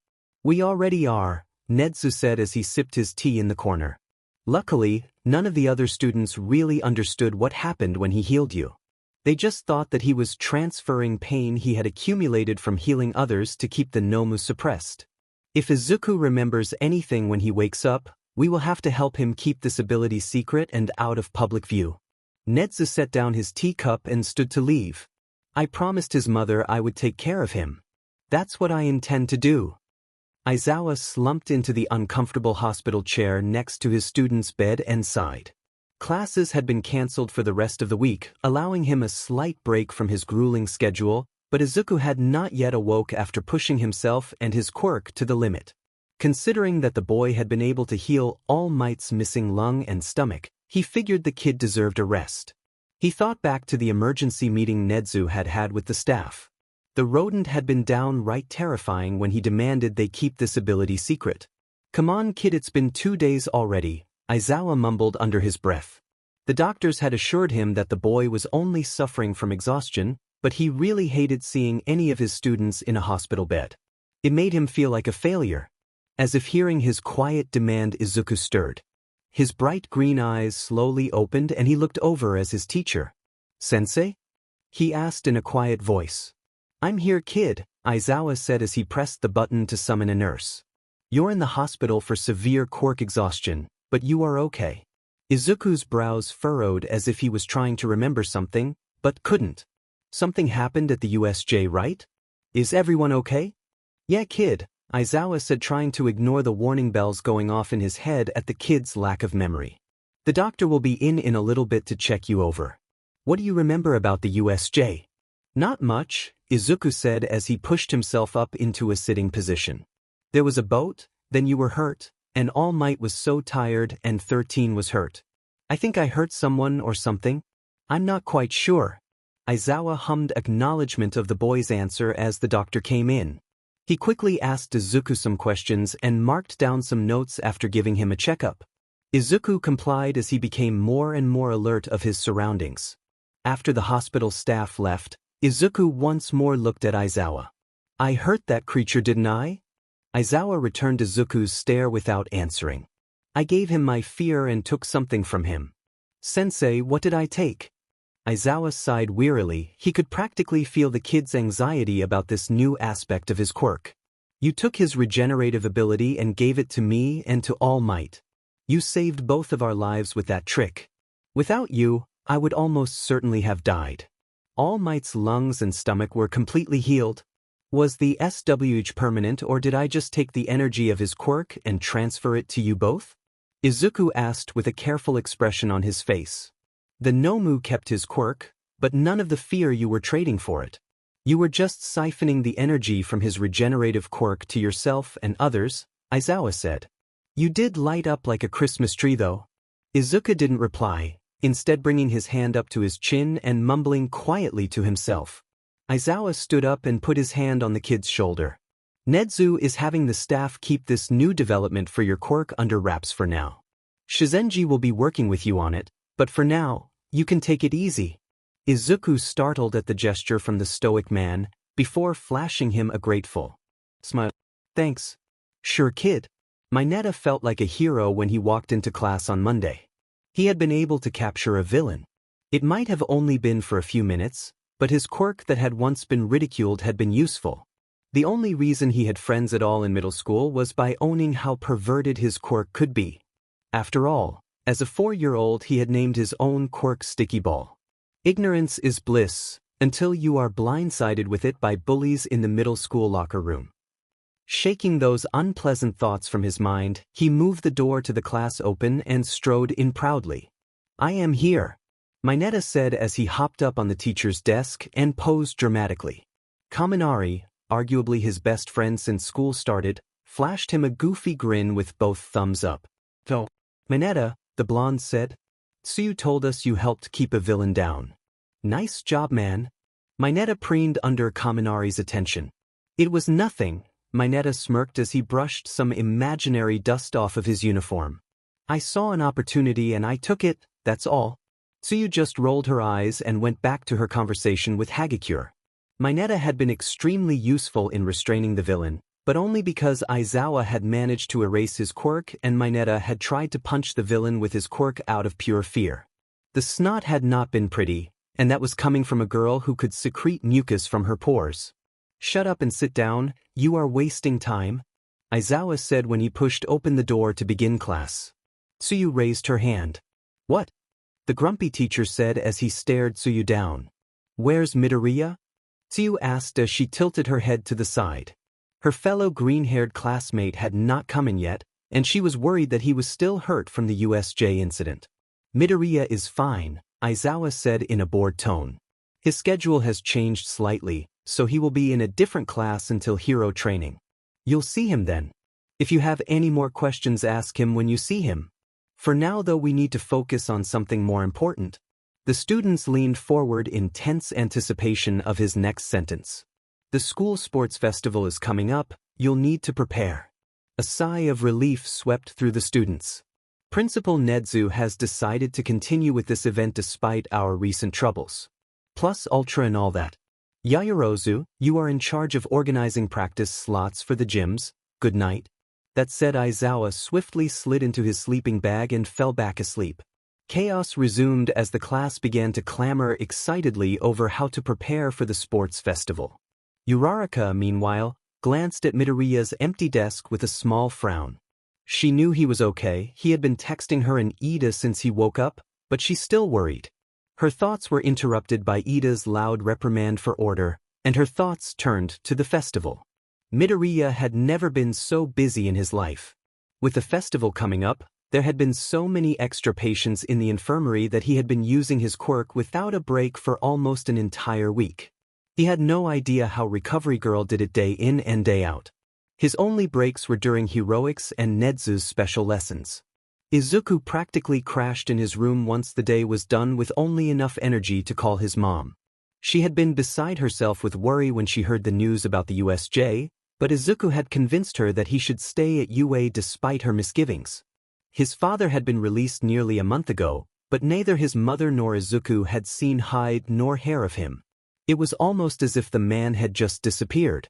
That suited Izuku just fine though, and it reassured his mom that he was still safe under UA's care. After Inko had hung up, Izuku heard a soft knock on his door.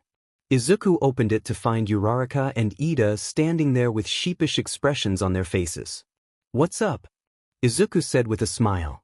It felt like it had been a long time since he had actually seen his friends. Uraraka and I just wanted to check up on you and make sure you were all right, Ida said seriously as he made chopping motions with his hands. And we might need some help. The last part was said with an embarrassed cough. Izuku blinked in surprise and held open the door for his friends. Wow, Uraraka said, look at all of these posters. You must really love heroes. Izuku chuckled and shuffled from one foot to another nervously. It had been years since he had let any peers in his room. Yeah, Izuku said as he rubbed his arms subconsciously. It's all I've ever wanted to be. What do you need help with? Ida stood up straighter and bowed low. We are very sorry for intruding, but I need your help with my engines. Izuku took a closer look at Ida with his quirk focused on the teen. Aside from some exhaustion, Izuku couldn't see anything that needed to be healed. I don't see anything wrong with them. Is there something in particular bothering you? You can see injuries? Uraraka said as she turned to look at the blushing teen. Yes, Izuku said, it's part of my quirk.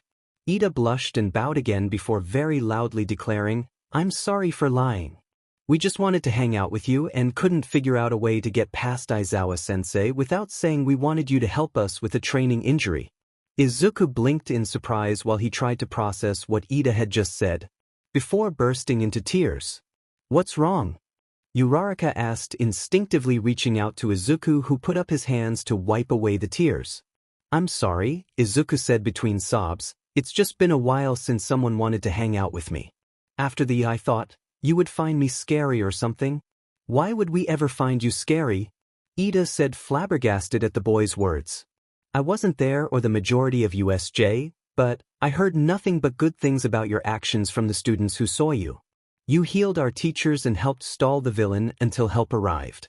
If anything, you gained the respect of your peers and the staff. Uraraka nodded along to Ida's rant before adding, plus, the sports festival is keeping everyone busy. We should have come to hang out with you sooner. Izuku's tears slowed and the boy gave the pair a blinding smile that made both students blush. You're right. I shouldn't have assumed. Sorry for crying. It's all right, Uraraka said, fighting a blush as Ida clapped a hand on Izuku's shoulder in a friendly gesture. So who's your favorite hero? Izuku wiped away the last of his tears and the trio fell into a comfortable conversation until Aizawa came to escort Uraraka and Ida to the front gates. Bakugo stomped his way to the front of the podium when it was his turn to give a speech. I'm gonna win, he declared brashly as he glared the entirety of the first years down. He saw the defiance and outrage on some faces but grimaced when he saw Izuku's fond expression pointed towards him. He didn't know why the nerd was even there. He could no longer deny the kid was a good healer after he healed their teachers at the USJ, but that didn't mean he was no longer dangerous. He knew what that stupid Deku had done to his dad. He felt the familiar rage bubbling under his skin when he thought about Uncle Hisashi. The man had been nothing but nice to Katsuki and his family. He would never in a million years have thought he was hurting Izuku and Auntie Inko. When Izuku disappeared and Uncle Hisashi had been on trial, Katsuki felt like his entire world had been flipped upside. Uncle Hisashi was a hero. He would never hurt his family. Then they started accusing him of rigging fights, embezzling funds from his charities, and bribing conspirators. It was clear that someone was setting him up. Katsuki was convinced that Izuku and Inko were in danger until he overheard his parents talking about the trial when they thought he was asleep. They thought that Inko had set Hisashi up, but then argued about how it didn't make sense. When Izuku had finally returned and told Katsuki what his quirk was, Katsuki was sure. Izuku had somehow traded his father's goodness for someone else's evil. Izuku was the one to blame. Then, as if he felt guilty, he went around trying to save everyone, even the extras who didn't deserve it. It was as if he was trying to make Katsuki the evil one. Katsuki wasn't going to let that fly. So he fought. He was the one everyone looked up to. He let everyone know who Izuku's father was. He made sure no one would take the nerd seriously. It worked until UA. Izuku became a healer. A healer that could supposedly carve your mind into whatever he wanted. Forget that. Bakugo had to tread carefully after the suicide baiting, but he still had to take Izuku down a few pegs. To do that he would have to establish himself as top dog so the extras would take his warning seriously. He was going to win and save everyone by being number one, just like All Might. Izuku watched the sports festival from Recovery Girl's infirmary. Netsu and Aizawa had told him they would allow him to take part, but only if he felt comfortable with the publicity. Izuku had declined. His mother was still worried, and he knew that publicizing his presence would not help her fears. So he took the out he was given, and opted to help Shizenji in the infirmary. He watched his friends in awe as they fought tooth and nail to win. The infirmary was flooded with peers who had quirk exhaustion, but nothing too serious. Recovery girl shooed Izuku off to eat lunch with his friends when Ida and Uraraka came to grab him. Izuku parted with a smile and sat down to shovel his bowl of castudin into his mouth before he felt a cold hand on his shoulder. Turning, Izuku caught sight of Todoroki. "What's wrong?" Izuku asked as he looked into the boy's emotionless face. "Why aren't you participating?" Todoroki asked. Izuku was asked to help recovery girl in the infirmary. Ida replied when Izuku became flustered. Todoroki let his hand fall but kept his gaze trained on Izuku. "Shame, I was hoping to fight you." Izuku was about to say something when they were interrupted by Bakugo stomping over while loudly swearing. "You should be wanting to fight me half and half." Izuku instinctively shrunk away from the explosive boy before he caught himself. Todoroki caught the action and his gaze became even colder as he turned to face his angry classmate. "You and I are already going to fight in the tournament. Why should I seek you out?" Bakugo's grin turned feral at the response before he turned to Izuku. "Shove off, villain." Izuku frowned as he looked at his childhood friend. Uraraka let out a shocked gasp while Ida tried to lecture Bakugo on manners. Bakugo just scoffed and walked off. Honestly, Uraraka huffed as she pouted. "What's his problem? I wish I knew. Kaken and I grew up together," Izuku said as he stared down at his bowl which seemed unappetizing now. "He doesn't really like me very much. Can I speak to you alone for a moment?" Todoroki asked. Izuku had forgotten he was there and was momentarily startled by his question. "Sure," Izuku said as he picked up his bowl to toss in a trash can. "I'll catch up to you guys later. Good luck on your matches." Todoroki led Izuku out to a quiet corridor and asked, "Does Bakugo hit you?" Izuku's eyes shot up in surprise and he started stammering. "Look," Todoroki said, "I get it. You don't want to get him in trouble, but you shouldn't let him bully you." "It's been taken care of," Izuku said, looking Todoroki straight in the eye. "He hasn't tried anything since we've started high school, and the teachers know the situation." "How did you know?" "Do you remember when we were little and Azar got put in jail for child abuse among other things?" Todoroki said, looking away. He missed Izuku's hands clenching as he fought to keep the fear off of his face. "It was a wake-up call of sorts for my father Endeavor. When my quirk came in early, he started to train me to surpass all might. His methods were brutal and definitely along the lines of abuse. It took my mother snapping and pouring boiling water on my fireside for him to see what he was doing to his family. My aunt took us in while Mom got better, but I will never forget what it felt like to be on the receiving end of that hostility. Even now, I refuse to use my fire because it reminds me of him." He looked up at Izuku who was staring back at him with an understanding look. "Look, Todoroki, Izuku replied. "I know how it feels to be afraid of your quirk. The first time I used mine, I nearly sent a man into a coma, but not using it only hurts you. You know I can see injuries as part of my quirk, right?" Todoroki nodded. "I can tell you that if you continue to fight with only half of your quirk, your health will decline. Your internal organs cannot take the stress of the temperature changes your body goes through if you only use your ice. It would be the same if you only used your fire. That aside, you need to own your fire. It doesn't belong to your father. It belongs to you. If there is some kind of emotional block that you need to work through, that's fine. But holding back and hiding your talents really only hurts you in the end." Todoroki's eyes opened wider as he took in Izuku's determined gaze and words, then he chuckled. "Here I thought I was helping you, and you turn it around and try to help me instead. I'll keep your words in mind." Todoroki pushed off of the wall he was leaning on and headed back towards the arena. Izuku watched him leave with a complicated expression on his face before heading towards the infirmary. Hagakure watched the boys leave and thanked her lucky stars for those stealth lessons that Aizawa-sensei had given her for training. It seemed neither of them noticed her. Usually, she couldn't get past Izuku's eyes, but his distraction lent itself to her aid. She never would have guessed Todoroki had that kind of past. She had thought he was just quiet by nature. Midoriya, on the other hand, it was obvious the boy had been bullied. She heard the whispers about his scars in the locker room. He had explained to some of the pushier kids that his scars were from healing people while he was training his quirk. She had accepted that, but there were several starburst-shaped scars that seemed suspiciously like Bakugo's trademark explosions. They had been revealed during hero training when he had lost part of his clothing to Mineta's quirk in a spar. It was a relief to know that the teachers knew about the bullying, but it was still hard to hear about such a rough past. She resolved then and there to make sure that both boys would know they were loved. Now she just had to get the rest of the class in on it. The matches began in earnest.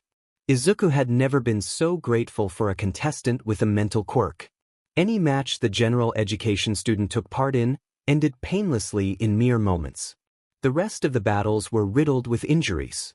Not so many that they would overwhelm Recovery Girl and Izuku, but enough to put a dent in their stamina. It was right after Tokoyami and Yaoyorozu's match that Ida came bursting into the infirmary in tears. "Please," Ida said in tears as he grabbed Izuku's shoulders. "Please help my brother." Izuku looked to Recovery Girl, who hobbled over to the boy and led him to a chair. "What's wrong with your brother, boy?" Shizenji asked gently. Ida took a deep breath as he fought back tears. "Stain got him. They found him in time to save his life, but his legs, they won't work anymore. Izuku, you can trade my health for his right? Please save my brother." Recovery Girl smacked the boy with her cane, catching his attention. "You listen here, boy. You have no right to ask that of Izuku or your brother. He's still alive, right? He should have a say in whether or not he wants his little brother to give up his future for him, don't you think?" Ida sobbed harder at her words. "Let's go see him," Izuku said. "I can't regrow something that wouldn't regrow naturally, but at the very least I can alleviate the pain with a doctor's supervision. Where there's life, there's hope." Ida nodded, his words failing him as Izuku patted his back. The shorter boy then helped the taller one up and walked to the entrance with him. "Izuku, keep in mind the doctor's oath refers to yourself as well," Recovery Girl said somberly as the boys reached the door. "I know," Izuku said with a sad smile before exiting. They hailed a cab and headed to Hosu General Hospital. Shinso stood at the top of the winner's podium and smiled a true, genuine smile. The dream he had dared to dream had finally come true. He could be a hero student. No stupid robots could stop him now. All Might hung the first-place medal on Shinso's neck and congratulated him. Shinso beamed. Bakugo was going to kill him. Not only had he lost, but he had been controlled by a at $$ and $ing brainwashing quirk. It enraged him even more than Todoroki's half-hearted attempt at using his fire. The only bright side to this whole fiasco was that he hadn't seen Deku since lunch. Todoroki looked at his hands despondently as he thought about the fight with Bakugo. He had summoned his fire at the last moment. His quirk had reacted naturally to the boy's concussive explosions. It had felt like he was back in his father's dojo, about to get pummeled into the tamimats that was already soaked with his sweat. His fire had flared in a last-ditch effort for the boy to protect himself from a man who wasn't even there. He heard Izuku's words rattling around in his head. "Own your power. It belongs to you." He needed to talk to his mother. She would know what to do. Nedzu put down the phone and sighed. Recovery Girl had just told him the situation with Ida. He knew something like this would come up eventually, but he had hoped it wouldn't happen so soon. Picking up the receiver again, he called Midnight and sent her to the hospital after the boys. He and Recovery Girl had drilled into his head not to try to perform a healing he did not have the resources for, but he knew the kid too well. His compassion was his greatest strength and his greatest weakness. Midnight entered the hospital room with bated breath to find Ida's family hugging an emotionless Izuku. She cursed the fact that she was too late to stop the healing. If what she heard was true, the kids would have no emotions for the next few hours at the very least. Tensei looked up at the visitor and beamed. "Midnight," he yelled enthusiastically from his hospital bed. "What are you doing here?" She smiled as she saw his feet move, as he twisted to face her. "I'm here to pick up Izuku." "He used his quirk on you, huh?" Tensei beamed. "Sure did," Tensei said as he wiggled his toes. "He couldn't heal it all the way, but he healed me enough to be able to heal on my own. He has an amazing quirk." Midnight smiled as if she were a proud mother. "You bet he does. I need to take him home now though. Come on, Midoriya." She held her hand out to him. The boy stared at it for a moment before grabbing it with his bare hand. When Midnight realized that, she quickly scanned the room for his gloves. Ida caught her gaze before realizing what she was looking for. Quickly he retrieved the gloves and handed them to Izuku, who replaced them robotically. "I can't thank you enough," Ida said as he grabbed the Izuku's gloved hands in his own. Izuku stared at him apathetically but nodded in acknowledgement. Ida dropped his hands and followed Midnight out of the hospital room. They left quietly, not noticing the tall man in a business suit that followed their departure with curious eyes. "What did you sacrifice?" Midnight asked as she shut the door of her car. "Emotions and stamina," Izuku replied robotically as he turned his gaze to her. "You must be exhausted," Midnight said as she backed out of her parking spot. "Recovery Girl demanded I take you straight to her when we return so she could give you a health assessment. I kept my promise to her," Izuku said, staring at his gloved hands. "I didn't let the instinct to heal everything take over, and I didn't hurt myself to help him." Midnight hummed her acknowledgement of Izuku's statement as she merged into traffic. "How long until your emotions come back?" she asked. Like most of the staff, she had been informed of the specifics of his quirk, but had never been there to witness his recovery process. Nedzu had most likely chosen her to pick him up in case the return of his emotions became too overwhelming.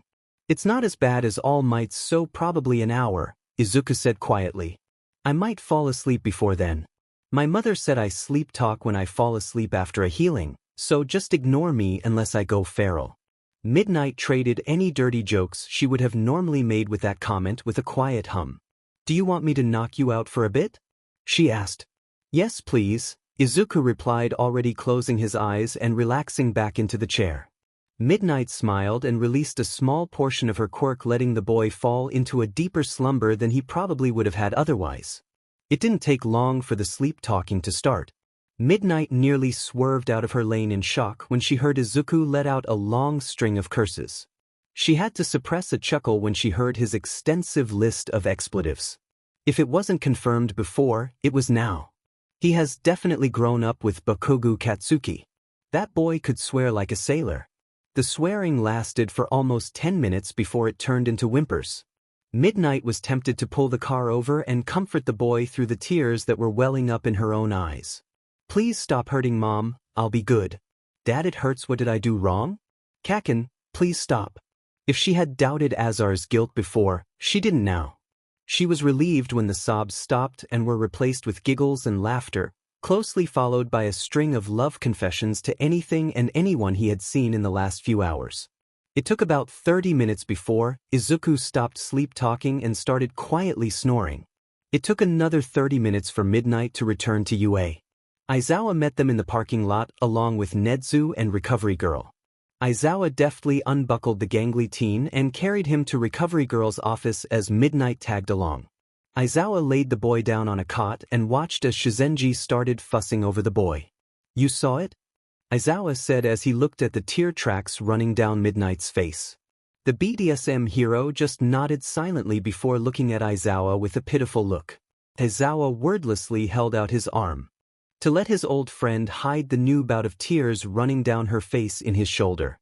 "He's just always so happy," Midnight cried. "Why did this have to happen to him? Why does it have to happen to any of them? He's just hiding so much hurt. I haven't felt this powerless since Oboro." Aizawa just listened silently as he brushed her hair with his fingers. Recovery Girl gave herself a satisfied nod as she finished her tests. She locked eyes with Aizawa and gave him a relieved nod. Aizawa found himself returning the expression. "I'll watch over Izuku while you take Namuri home." At the sound of her name, Midnight took a deep breath and relinquished Aizawa's shoulder. "I'll be fine. Take care of your kid." Aizawa shot her a worried look. "Oh, don't look at me like that. I might take it as an invitation to climb into bed with you. If she can crack jokes like that, she'll be fine," Aizawa said as he rolled his eyes and moved to Izuku's bed to pick him up once again. "Here are the results of internship offers," Aizawa said with a bored expression as he pushed a button on his remote. "Those who did not receive offers have a list of 30 agencies willing to take interns from UA. Make a list of your top 4 choices, your reasons for choosing them, and turn them in by the end of tomorrow. Yaoyorozu, come pass out the offers." "I'm going to sleep." The class broke into excited whispers as they flipped through their lists. Uraraka immediately picked up her pile and went over to Midoriya's desk. I got a lot more than I expected to, especially since I lost to Bakugo, Uraraka said as she placed her pile on Midoriya's desk. Well, you made a good showing, you just ran out of stamina in the end, Midoriya said with a smile. Even making it through the obstacle course should get you an offer or two. I guess you're right, Uraraka said. You know a lot about heroes, right? Oh, Izuku said with a blush, yeah, why? Which of these offers would help me get better at combat? Uraraka said. Oh, I see you want to be able to both rescue and defend, Izuku said enthusiastically taking the stack from her. Your quirk is great for both. Uraraka blushed at the unexpected praise as Izuku shuffled through the pile quietly mumbling to himself. Here, these the heroes that are combat-oriented, he said handing her a pile. These are the all-arounders. He handed her another pile. And these are the rescue-oriented heroes. Well, thanks. Uraraka said taking the separated piles. Where are you going to intern? I am interning at an ER in Hosu, Izuku said. I helped out there the other night, and they decided to extend an offer to me. Why aren't you interning with a hero agency? Uraraka asked. The ER is affiliated with Ingenium's agency.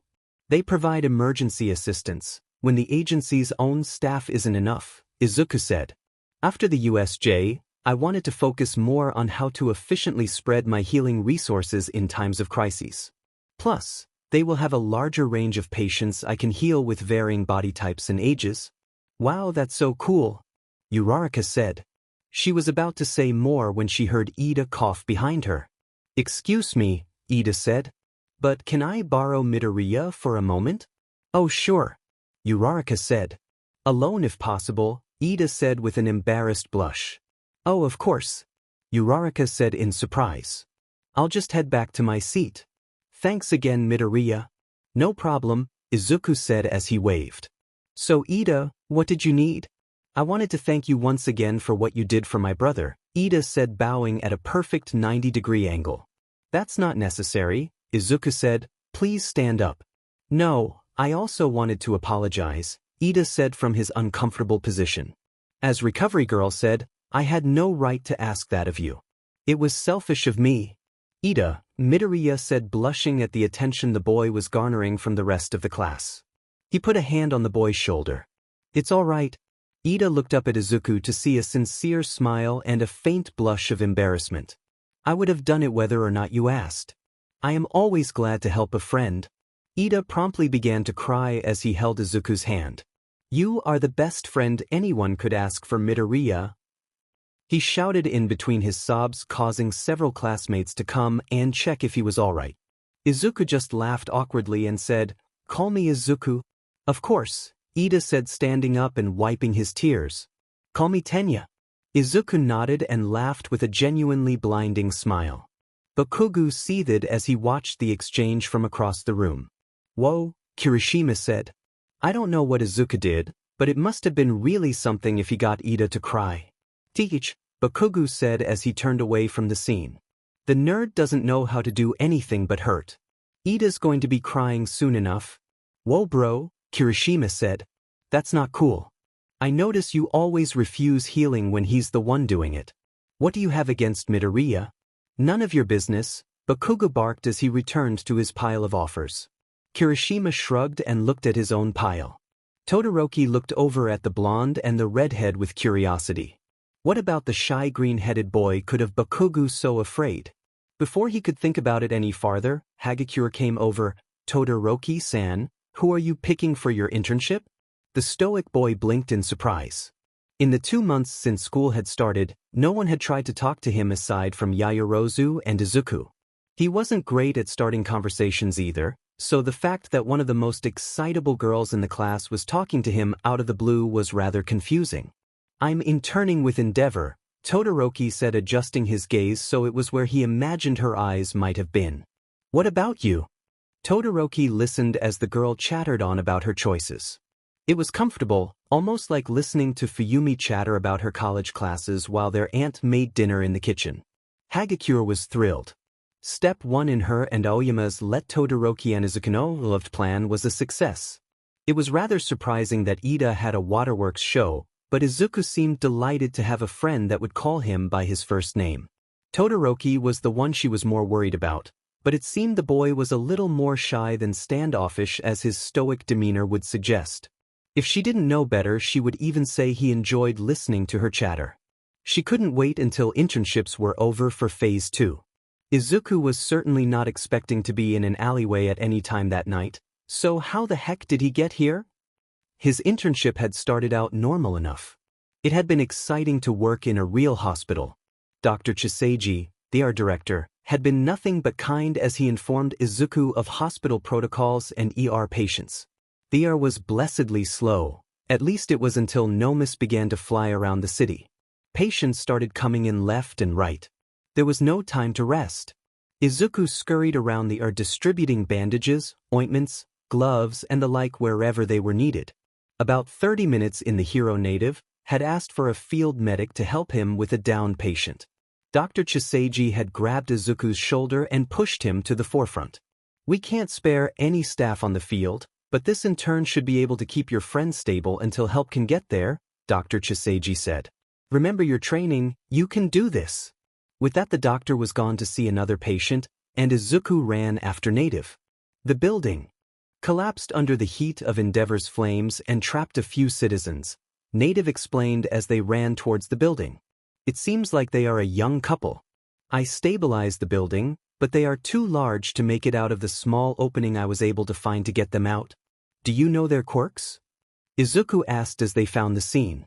"I've come back with help," Native yelled and crouched in front of the small opening. Izuku crouched with the hero and peered into the shadows. "They were responsive when I came to get you," Native said, panicking when they received no answer in return. Izuku put a calm hand on Native's shoulder and moved him aside to take a look. If they were alive and hurt, Izuku should be able to pick up their pain signatures. "I can't see any vital signs," Izuku said, his heart clenching painfully as he pulled a flashlight out of his bag. Flicking it on, he shone it down into the hole Native had led him to, praying he wouldn't find bodies. Finding no one, and no other way out, Izuku let out a sigh of relief. "It looks like they got out. I don't see any bodies, and no other XI." Izuku stopped as he turned around to find that Native had vanished. On alert, Izuku stood and assessed his surroundings. There had been a Nomo battle in the area, but Manuel was there with his crew, putting out the fires the fight had caused. Izuku ran up to him. "Manuel," he said, "have you seen Native? I was helping him find a patient, but then he disappeared." The normal hero looked at Izuku's hero outfit and looked around.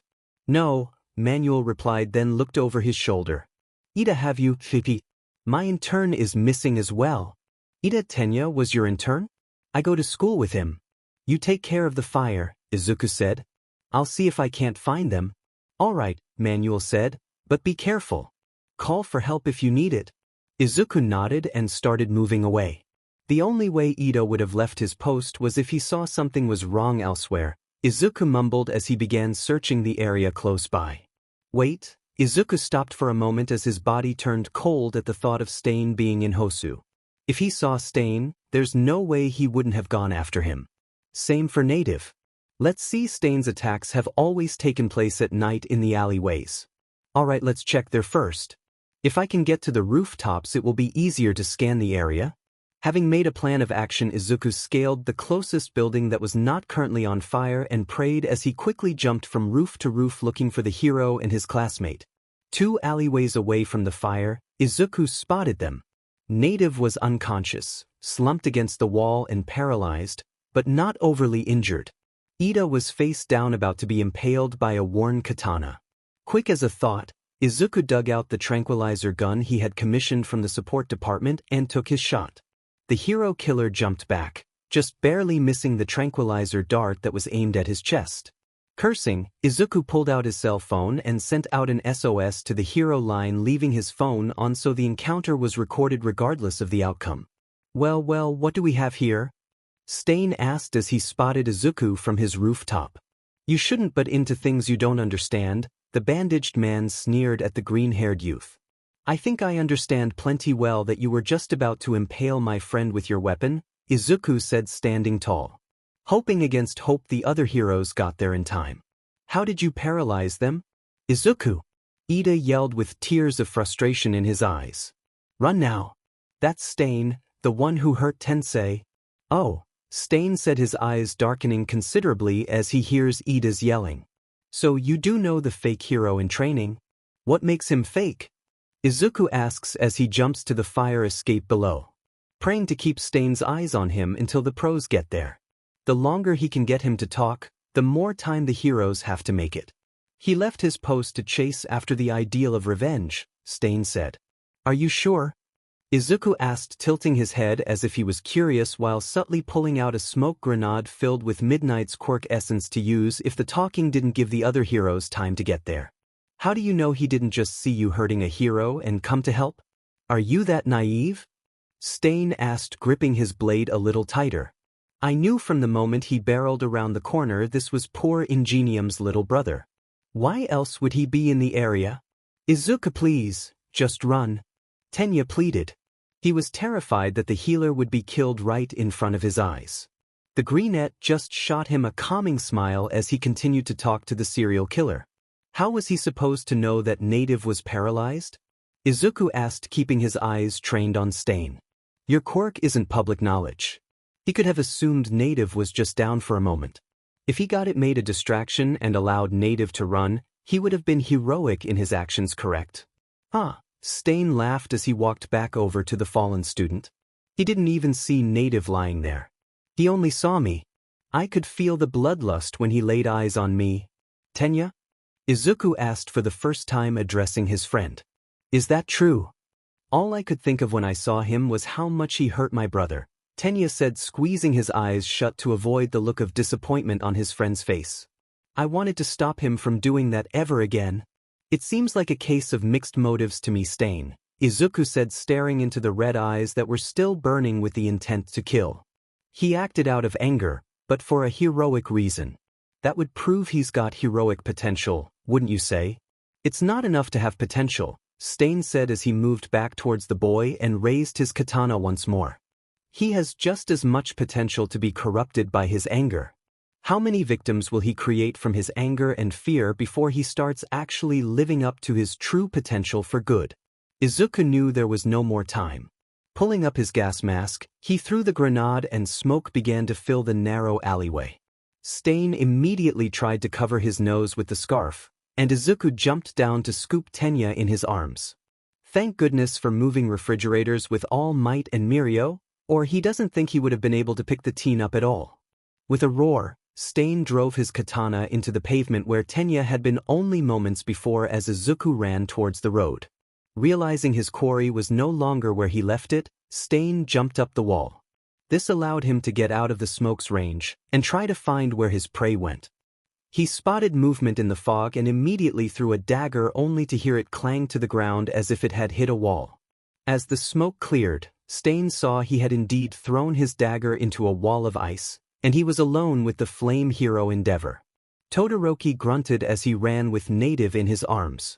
If his dad hadn't been so obsessed with hunting the hero killer down, he wouldn't have been there in time to see the class rep being princess carried by the tiny green healer.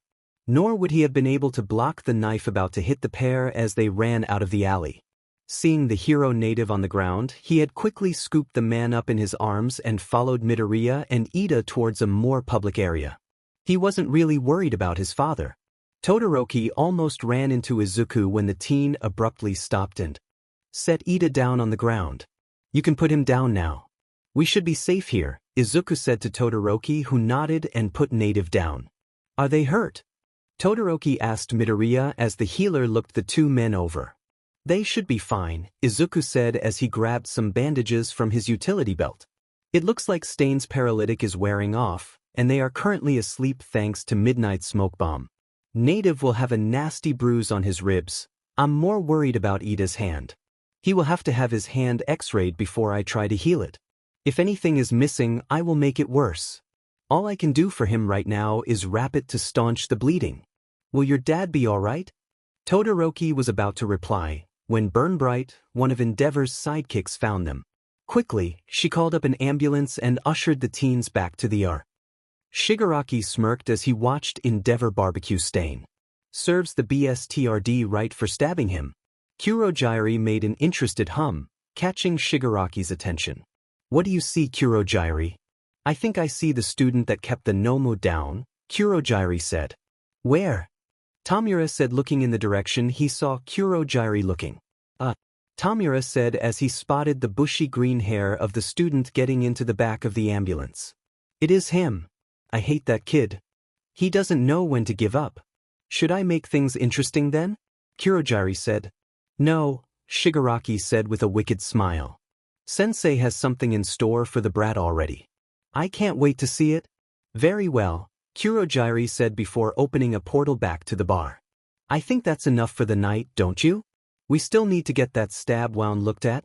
Shigaraki scoffed and entered the portal. We really need a healer, he mumbled as the portal closed behind them. Tuya and Toga sat on the edge of their seats as the newscasters reported the breaking story. In the midst of the League of Villains attacking Hosu, Stain had been captured and brought into custody by the flame hero Endeavor. Stain, otherwise known as Kaizome Agakure, has allegedly murdered over 20 pro-heroes and maimed 12 sidekicks on his killing rampage that lasted the better part of 2 months. The community mourns the loss of these heroes even as they are grateful the killer is behind bars. Tuya stood and kicked over the small table as he carded his hands through his black-dyed hair in frustration. Of course it was freaking Endeavor. He yelled. Has he not tormented me enough? I can't believe they locked up Stainy. Toga pouted. I hate your dad. Don't call that man my father, Tuya said, sighing and flopping back on the couch. I renounced him the moment he left me for dead. Oh, you mean that time where you almost burnt up from training? Toga asked, picking some dirt from her fingernails with a knife. I wish you would have at least kept some scars. I bet you would have looked real good all beat up like that. Tuya looked down at his unblemished skin with a thoughtful frown. It had been about a week after he had stumbled out of the ashes that used to be his training hall that the only miracle in his miserable life occurred. After the accident, he found himself utterly alone in a pile of ashes. When he realized no one was there to help him, he knew with absolute certainty his father had left him for dead. He shuddered thinking about how he had spent so much time seeking his approval only to be thrown away once the family genius began showing promise. He had just started walking, hoping someone would find him and help him. A week passed and no one did. Tuya finally collapsed from exhaustion in an alleyway behind a local grocery store. He didn't know how long he had laid there, but the next thing he knew he felt cool hands caressing his forehead, and all the pain vanished, as if it had been a dream. When he opened his eyes he saw a young child and his mother with 2 pairs of the most luminescent green eyes he had ever seen stared at him. The younger boy immediately gave him a hug and started babbling about how much he loved the teen and that he could come with them and they would take care of them. The woman looked like she was trying to suppress a chuckle as she peeled the young boy off of Tuya. Izuku used his quirk to heal you. Don't worry about the gushing, it's a side effect of his quirk, the woman said as the boy turned to hug her just as he had hugged Tuya moments before. Do you need me to call someone for you? You were awfully hurt. If you need a place to stay for the night, you are more than welcome to come with us. At the woman's words, Tuya shook his head and stood up after brushing himself off. No thank you. I got separated from my friends and ended up overusing my quirk. I'll be going now. Tuya knelt down so he was eye to eye with the younger boy. Thank you for healing me. The little boy's eyes lit up in delight and he giggled as he gave the teen a tight hug. You're welcome. I love you. Feel better. The boy nuzzled in closer until the woman finally took pity on the teen and peeled the boy off of him. As soon as he was free, Tuya waved the pair off and briskly walked in the opposite direction. He looked down at what remained of his clothes from the fire. His breaths were thankfully intact, but his shirt was only a little better than tatters. Grunting, he tore the fabric off and tossed it in a nearby dumpster. He probably should have accepted the woman's offer, but she would have figured out who he was eventually, and he didn't want to go back. Besides, he never would have met Toga otherwise. As his memories settled, he looked at the blonde girl sitting on the couch of the beaten-down apartment they shared. She was crazy, that was undeniable, but aside from a rather unsettling lust for blood, she was just a lost girl, much like he was. It would be harder to hide if I had those scars, Tuya finally said. It's not like I haven't gotten plenty of other scars. Some of them are even your work. Toga smiled like a Cheshire cat at the mention of the scars. Like I said, you look better with scars. You bleed so well. You think the League of Villains was really working with Stain? Tuya asked, ignoring her comment. He's never mentioned working with a group. I thought he was more of a lone wolf. Who cares? Toga asked. If they want to carry on his work while he's in prison, we might as well join them, don't you think?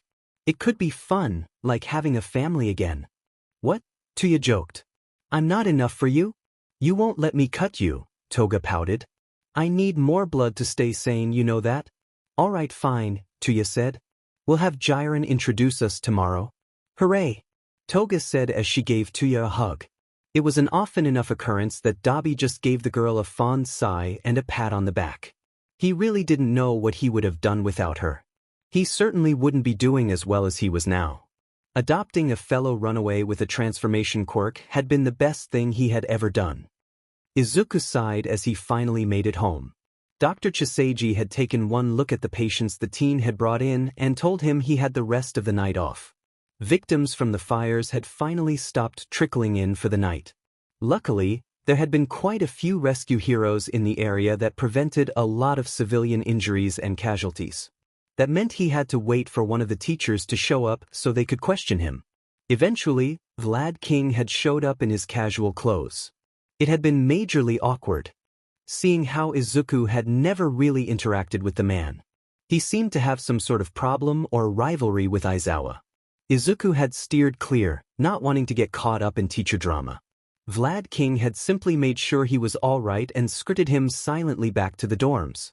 Izuku had bowed and thanked the man. Vlad had been about to say something, but instead had simply turned around and left. Too tired to think of anything else, Izuku made it to his room and crashed on the bed, falling asleep without even bothering to change his clothes. The next day, Izuku was awakened by several loud knocks on the door. Groaning, the teen rolled out of bed to answer the door. Cementos stood there with Principal Nedzu perched on his shoulder. "Good morning, young one," Nedzu said cheerfully as his tail swished from side to side. "We heard you had quite the eventful day yesterday." Izuku yawned as he stepped to the side to let the pair enter his room. Izuku always tried to keep things neat. The only thing in disarray was the bed he had just stumbled out of. It certainly was hectic. "That reminds me, I need to get ready to head back. Dr. Chiseiji is probably wondering where I am." "No need to worry about that," Cementos said as he handed Izuku a message. Curious, the boy opened it and scanned the contents quickly. "Dear Midoriya, due to the incident that occurred last night, I thought it would be better for you to return to UA and finish your internship under Recovery Girl. Your involvement in the incident last night and your undeniable talent for healing have begun to warrant some unnecessary attention. There was a Hero Commission agent asking after you. I am aware that you are trying to stay off of their radar. If the chance arises for you to return here and work with us once again, we will gladly accept you. Thank you for your work here at Hosu General Hospital. Sincerely, Dr. Chiseiji." "We won't be able to keep the commission in the dark for very much longer," Nedzu said once Izuku had finished reading the letter. "However, if we can get you licensed early, we can circumvent them trying to take you into their training program. I have spoken with your mother already, and she signed all of the forms. We will be able to catch you up at the summer training camp the school will be hosting after finals." "Thank you, sir," Izuku said, bowing. "No need to be so formal," Cementos said. "We are only doing our duty as your guardians, right?" Izuku said as he stood up. "Yes?" Nedzu asked. "Have you heard any news about my dad?" Izuku asked, keeping his eyes trained on the floor. "Mom won't say anything, and I know you have probably been keeping eyes on him. I thought there would be more news about his release, but it was never mentioned." Hisashi Midoriya, otherwise known as Azar, was last seen in Kamino District. He has been regularly reporting to his probation officer and has not moved outside of that area. Last I heard, he was working as muscle on a construction site. He has made no moves and had made no indication of seeking out you or your mother, Nedzu said as he watched the boy for any reaction to the news. Izuku looked up at him as if he was surprised at the information being given so freely. "That's good," Izuku said as he let out a sigh of relief. "Thank you." Feel free to ask at any time, Nedza said. We want to make sure you are safe after all. Recovery girl said she would expect you at noon, so you have some time to get tidied up. Keep up the good work. With that, Cementos and Nedzu exited the room. When the pair had made it to the lobby, Cementos turned his head towards Nedzu and asked, Are you sure you don't want to tell him the truth? Izuku has enough on his shoulders, Nedzu said. Knowing his father went missing the week after he was released will not do him any good. We'll just have to stay extra vigilant when he leaves campus. We are lucky he is a workaholic. I guess so, Cementos said quietly. He had never doubted Nedzu's words before, but something about this felt off. He would bring it up again later, perhaps in the next teacher meeting. Nedzu was right about one thing. The kid really didn't need any extra stress after he had talked down a serial killer. On Monday after internships, Uraraka took the opportunity to seek out Midoriya before homeroom began. He was restocking the supplies in the infirmary when she found him. Midoriya! She practically squealed in excitement as she saw the boy's bushy green hair. At the mention of his name, Midoriya popped up and spotted Uraraka. A large innocent smile graced his face as he stood and returned her greeting. Uraraka had to fight really hard to keep her heart from bursting. She was sure she was blushing, but she soldiered on. What good was having a crush on someone if you couldn't even talk to them when they blessed you with a smile? How did your internship go? It was certainly exciting, Midoriya said with an awkward chuckle as if he was thinking of something painful. How was yours? You ended up going with Gunhead, right? Yeah, she responded enthusiastically. He was cutesier than I expected, but he taught me a lot about martial arts. That's awesome, Midoriya replied enthusiastically. You should show me next time we spar. Only if I manage to beat you, Uraraka said with determination. The green-haired boy was unexpectedly strong for his small frame. He was able to beat a majority of the hero students in quirkless combat training. Uraraka had been flipped more than once before she even knew the match had started. It only made her crush on the healer worse. Luckily, they sparred enough that she was able to get used to it. The warning bell rang, causing Uraraka to jump. Shoot, Uraraka said. I have to run. I'll see you in hero training, Izuku. Izuku waved as the energetic girl left before he realized that she had called him by his first name. He felt a blush color his face as he became embarrassed. It was the first time any girl other than his mother had called him by his first name. It made him feel warm and fuzzy inside, but also like he wanted to jump off a cliff to avoid becoming a blushing mess whenever he saw her next. Shizenji-sensei found him 5 minutes later mumbling to himself with a forgotten roll of bandages in his hand. Yaoyorozu couldn't believe her luck when she managed to invite her entire class to her home for a tea and study session. Even the elusive Midoriya had agreed. The classmate hardly ever left the campus. She had even overheard Ida mention that he lived there due to some family issues. She was lucky that Hagakure had insisted on inviting him even though the conversation had taken place in homeroom when he wasn't present. Now they were all here, minus Bakugo and Kirishima, who had decided to study on their own. She giggled as the class gaped at her home.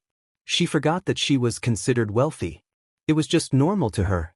She had already grouped the students together based on what subjects they most needed help with and was going around from group to group. Midoriya was surprisingly doing the same. The class had been shocked to learn that the boy already had his high school degree and was only at UA so he could get a medical and quirk license to be a rescue and support hero. He had ended up being a wealth of knowledge during their study session. After an hour of studying, the students decided to take a break. Tsuyu walked over to Izuku and asked what everyone had wondered since the beginning of the semester. I'm a pretty blunt person, Karo, she started. Before just asking point blank, why does Bakugo hate you so much, Karo? Izuku's eyes widened and he looked down at his hands. It's complicated, he started. At this point the other conversations petered out as they looked at the freckled teen who blushed at the attention. We actually grew up together. A soft smile crossed his face as if he looked back on a fond memory. I look up to him a lot despite his attitude. He has a fierce longing to protect and win. His smile fell to a contemplative look as he continued. My quirk manifested in a stressful situation that led to my dad being arrested. Kaken had always looked up to him, so that didn't help our relationship. Todoroki looked at Izuku with wide eyes at the revelation, likely having put two and two together. Izuku flashed him a placating smile, but he continued. My mom and I had to go away for a little bit during that time, and when I got back I wasn't allowed to use my quirk without a quirk specialist present. Kaken and the other kids started calling me quirkless because I couldn't show them my ability. It just escalated from there, really. Mina and Kaminari looked at each other uncomfortably. They had been trying to befriend the boy since day one. They hadn't really minded the verbal abuse from the blonde boy, but they could imagine a school full of kids that acted like him, and it did not paint a pretty picture for the childhood friend. Tsuyu broke the silence. That's rough. I'm sorry if the question made you feel uncomfortable. It's no problem, Izuku assured her, those are really just guesses. The only one I'm sure of is the first one. Really, don't be too hard on Kaken though. UA has been great about not tolerating any discrimination, but our previous schools really weren't. They basically encouraged the behaviors. He just needs some good friends that will allow him to change. Kaminari and Mina almost bowled Izuku over with a hug as they cried out, "You are such an angel. Really, you're too pure for this world." Izuku just blushed and stuttered. With their interaction, the tense silence was broken, and the classmates went back to studying at the prompting of Yaoyorozu. They studied for another hour before deciding to call it quits and head home.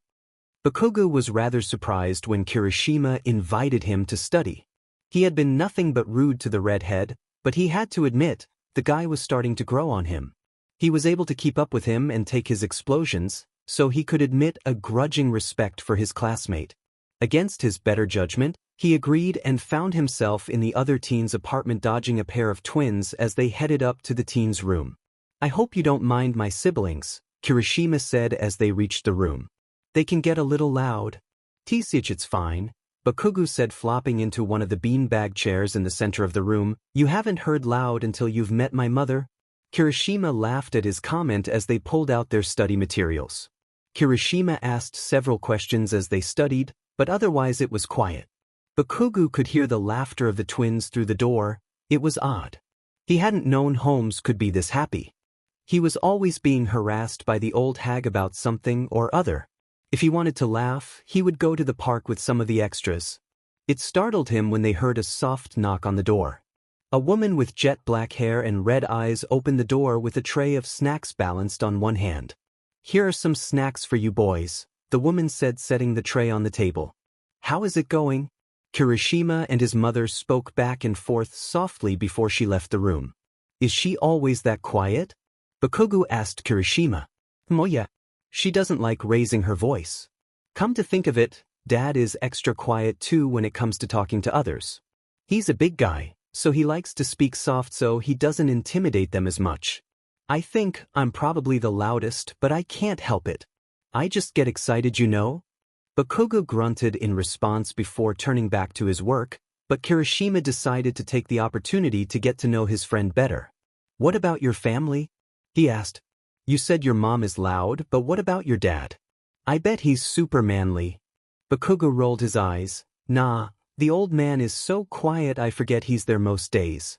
I honestly don't know how the two of them ended up married. I bet the old hag bullied him into it.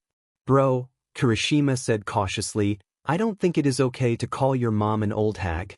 She swears at me on the daily, so I think we are even, Bakugo said without even looking up from his work. Every family is different, I guess, Kirishima said with a shrug. Oh, is that why you're so mean to Midoriya? You never use his real name either, always calling him Deku and whatnot. Uraraka almost thought that was his real name. Bakugo leveled the redhead with a glare. Deku is nothing more than a villain in the making. He's dangerous. You've said that before, Kirishima said, still in his relaxed posture. He had built up an immunity for Bakugo's glares after the USJ. He figured it was just Katsuki's way of being. What do you mean, and why do you insist he's going to become a villain? The kid is literally the nicest person I've ever met, and we have All Might for a teacher. Bakugo weighed the pros and cons in his mind before closing his notebook and looking Kirishima in the eye to let the teen know he was serious. Have you ever heard of Azar? That's the hero that turned out to be a villain, right, when we were really young, right? Kirishima asked. Bakugo gripped his pencil hard before answering. He's Deku's dad. No way, Kirishima said, sitting up straight and looking at Bakugo. Yeah, Bakugo said. Deku and I grew up together. His dad was nicer to me than my own parents were, but then suddenly he's outed as a child abuser right when his kid manifests a quirk that can swap one thing for another. I think Deku did something with his quirk to switch the man's personality. It just doesn't make sense any other way. But weren't there other issues aside from the child abuse? Kirishima asked, not wanting to believe the healer capable of hurting someone like that. He was also embezzling funds from his company and bribing officials to keep quiet, right?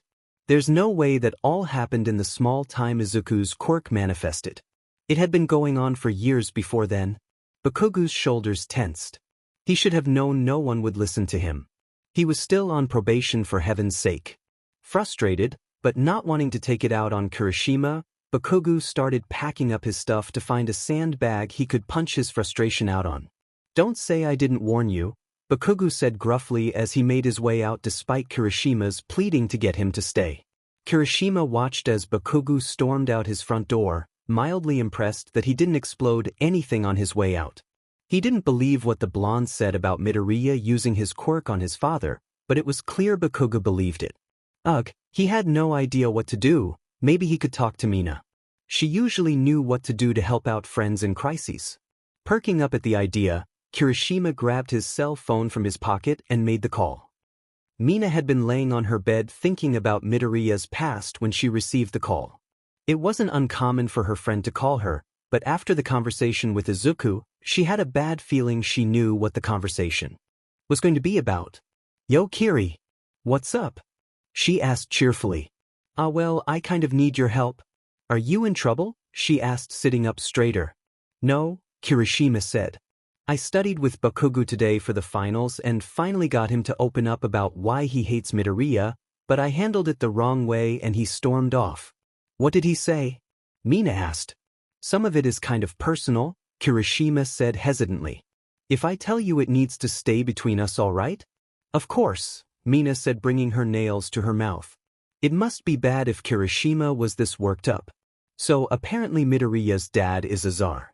You know, that hero turned villain back from when we were kids. Bakugo grew up with Midoriya and knew the guy. Said he was super nice to him and it didn't make any sense that the man was a villain. He thinks Izuku used his quirk to switch him from good to evil when he was little. I told him that doesn't make sense and that the crimes aside from child abuse had been going on for longer than Izuku would have had his quirk. He got this frustrated look on his face, said, "Don't say I didn't warn you," and stormed off. Nothing I said could stop him. CRP, Mina said. Haha, yeah, Kirishima said in a defeated voice. He really believes it and is probably worried Izuku could turn anyone against him. Well, Mina said. At least, now it makes sense that they had to chain him to the podium to keep him from attacking the kid with the brainwashing quirk that won the festival. I hadn't even thought of that, Kirishima admitted. Actually, during our study session today, Tsu asked him why Bakugo hated him, Mina admitted. Midoriya admitted they grew up together and that it was probably because when his quirk manifested it landed his dad in jail, and then when all the police drama was over, Izuku wasn't allowed to use his quirk and ended up being treated as if he was quirkless by Bakugo and others in his previous schools. He still seems to really admire Bakugo and his longing to protect his friends though. He practically begged us to stay friends with him and allow him to change. This is so messed up, Kirishima said. Midoriya has no hard feelings, but he doesn't even actually know why Bakugo hates him, and Bakugo is scared of Midoriya turning people on him. I never really thought Bakugo would be afraid of anything, Mina, but this scares him for sure. What do we do? I'm not sure, Mina said. Usually I would say we need to sit them down and talk it out, but apparently the teachers are keeping them separate because of whatever happened at their middle school. We might have to talk to Sensei about it. He might know enough about the case to get Bakugo to see sense. I don't know, Kirishima said. It might make Bakugo think I was ratting him out or something. Mina sighed. Maybe you can work on getting Bakugo to talk to him then. It would show him you were serious about listening to him, and it could help Aizawa resolve this mess. The Azar case happened almost 11 years ago. This has dragged on way too long. I'll try that, Kirishima said. Thanks for the help. I don't know what I would have done without you. It's no problem, but let me know what happens, okay? Mina said. When this gets resolved, I want to be able to give Midoriya the rundown so he's not left in the dark. All right, thanks again, Kirishima said before he hung up. Mina let the phone drop to her mattress and groaned. Why are boys so complicated? Uraraka and Aoyama had been paired up for the final against 13 Sensei. Uraraka had been excited to work with one of her favorite rescue heroes, but terrified of the teacher's quirk.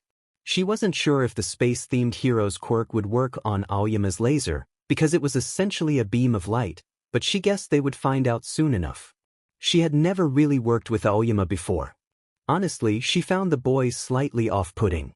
He tended to ignore all social norms and always stared off into space when he was talking as if he could see someone who wasn't there. He was nice enough though, and she felt kinship for his stomach problems, as she had a similar drawback from her quirk. It did surprise her though when the boy bluntly asked about her crush on Midoriya. She had been so surprised that she had let go of the railing she was holding onto and almost got hissy into 13's black hole. Luckily, the hero was just as surprised as the girl was and instantly capped her fingers. Uraraka used the momentum to execute a move Gunhead had taught her and cuffed the hero, but it was a close thing. She hadn't realized she had been that obvious about her crush. If Aoyama knew, the entire class probably did too. Oh, that was so embarrassing. Uraraka, snap out of it. You can think about it later. She smacked her cheeks to bring back her focus as she watched the monitors of her other classmates. Yaoyorozu had groaned when she saw she was paired up with Mineta against Aizawa. The small teen had gotten better about his comments and leering once he caught on that it made people in general uncomfortable, but he still creeped her out. It made her nervous knowing he wouldn't be able to come up with a decent plan. It was on her shoulders, but she was unsure of herself. She was first in studies, but when it came to battle, she had found herself losing more and more lately. Hey babe, Mineta said with a smirk on his face. So what's the plan? Please call me Yamamo, Yamamo said as she stood tall. I would suggest we head to the exit as fast as possible. If you throw some ball along the way, we have a better chance of slowing him down and making it through the gate. Mineta responded to her business-like tone by standing a little bit straighter and saluting. Capturing is what I do, he shouted before returning to his normal antics. I caught Shigaraki at the USJ for a little bit. Aizawa should be a piece of cake. The bell rang, saving Yaoyorozu from responding, and the pair took off. They made it halfway before Aizawa sent out his capture weapon, wrapping up Mineta as the boy protested. Yaoyorozu stared at Mineta for a moment before continuing to run towards the exit. Leaving a teammate behind? Aizawa asked as he pulled Mineta in and chopped his neck, rendering him unconscious. Yaoyorozu ducked into an alleyway and made some shurikens as Aizawa scaled the rooftops to search for her. Once he was looking the other way, Yaoyorozu snuck back to where he had left her partner and picked him up like a sack of potatoes before ducking into a new alleyway to avoid being spotted. Quickly she made some smelling salts and woke the boy. Yamamo? Mineta asked groggily, reaching towards her. The girl promptly dropped him when he tried to grope her, effectively waking him up the rest of the way. Ouch. Listen Mineta, Yaoyorozu said. I don't know if we can win, but I know I won't be able to make it by myself, so you need to not get captured again, alright? Mineta's eyes began to water. The prettiest and smartest girl in class needs me? I can do this, he said, not realizing he was speaking aloud. Of course I can. Good, Yaoyorozu said, blushing slightly as she looked at the boy. Here's what I need you to do. 10 minutes later Aizawa found Yaoyorozu and Mineta 2 city blocks away from the entrance. Yaoyorozu had stuffed Mineta into the front of a massive cannon that she must have made piece by piece. Aizawa's eyes widened as he realized what they were about to do. Yaoyorozu smiled at his expression and lit the fuse, sending Mineta soaring over the telephone wires and through the gate. They passed. Yaoyorozu smiled again. Victory had never felt so good. Midoriya and Shiro gave each other a fist bump as they met up to start their test against Midnight. Midoriya was honestly surprised when Netsu had released the list. He had thought for sure that Mineta would be against Midnight, but once he learned the small teen was with Yaoyorozu, it all made sense. Do you have a gas mask? Midoriya asked Shiro as they waited for the bell. No, Shiro said with slumped shoulders. I never even thought to put one on my costume before this exam. No worries, Midoriya said, clapping him on the shoulder. You just need to stay above the gas then. This terrain doesn't give you a lot of advantage on that front, but if you keep enough momentum and stick to me, I could swing you over the mist as long as I'm a safe distance from Midnight. Zero hugged Midoriya. I'm so glad you are on my team, man. The bell rang, alerting telling the duo it was time. The pair shared a grin and plunged in head first. Midnight was waiting in the middle of the field right in front of the entrance. Zero strayed left and used his tape to build up swing above the mist Midnight produced as soon as the boys were in range. Izuku stayed his course, praying that Zero would be able to guess where he was in the thick purple smoke cloud.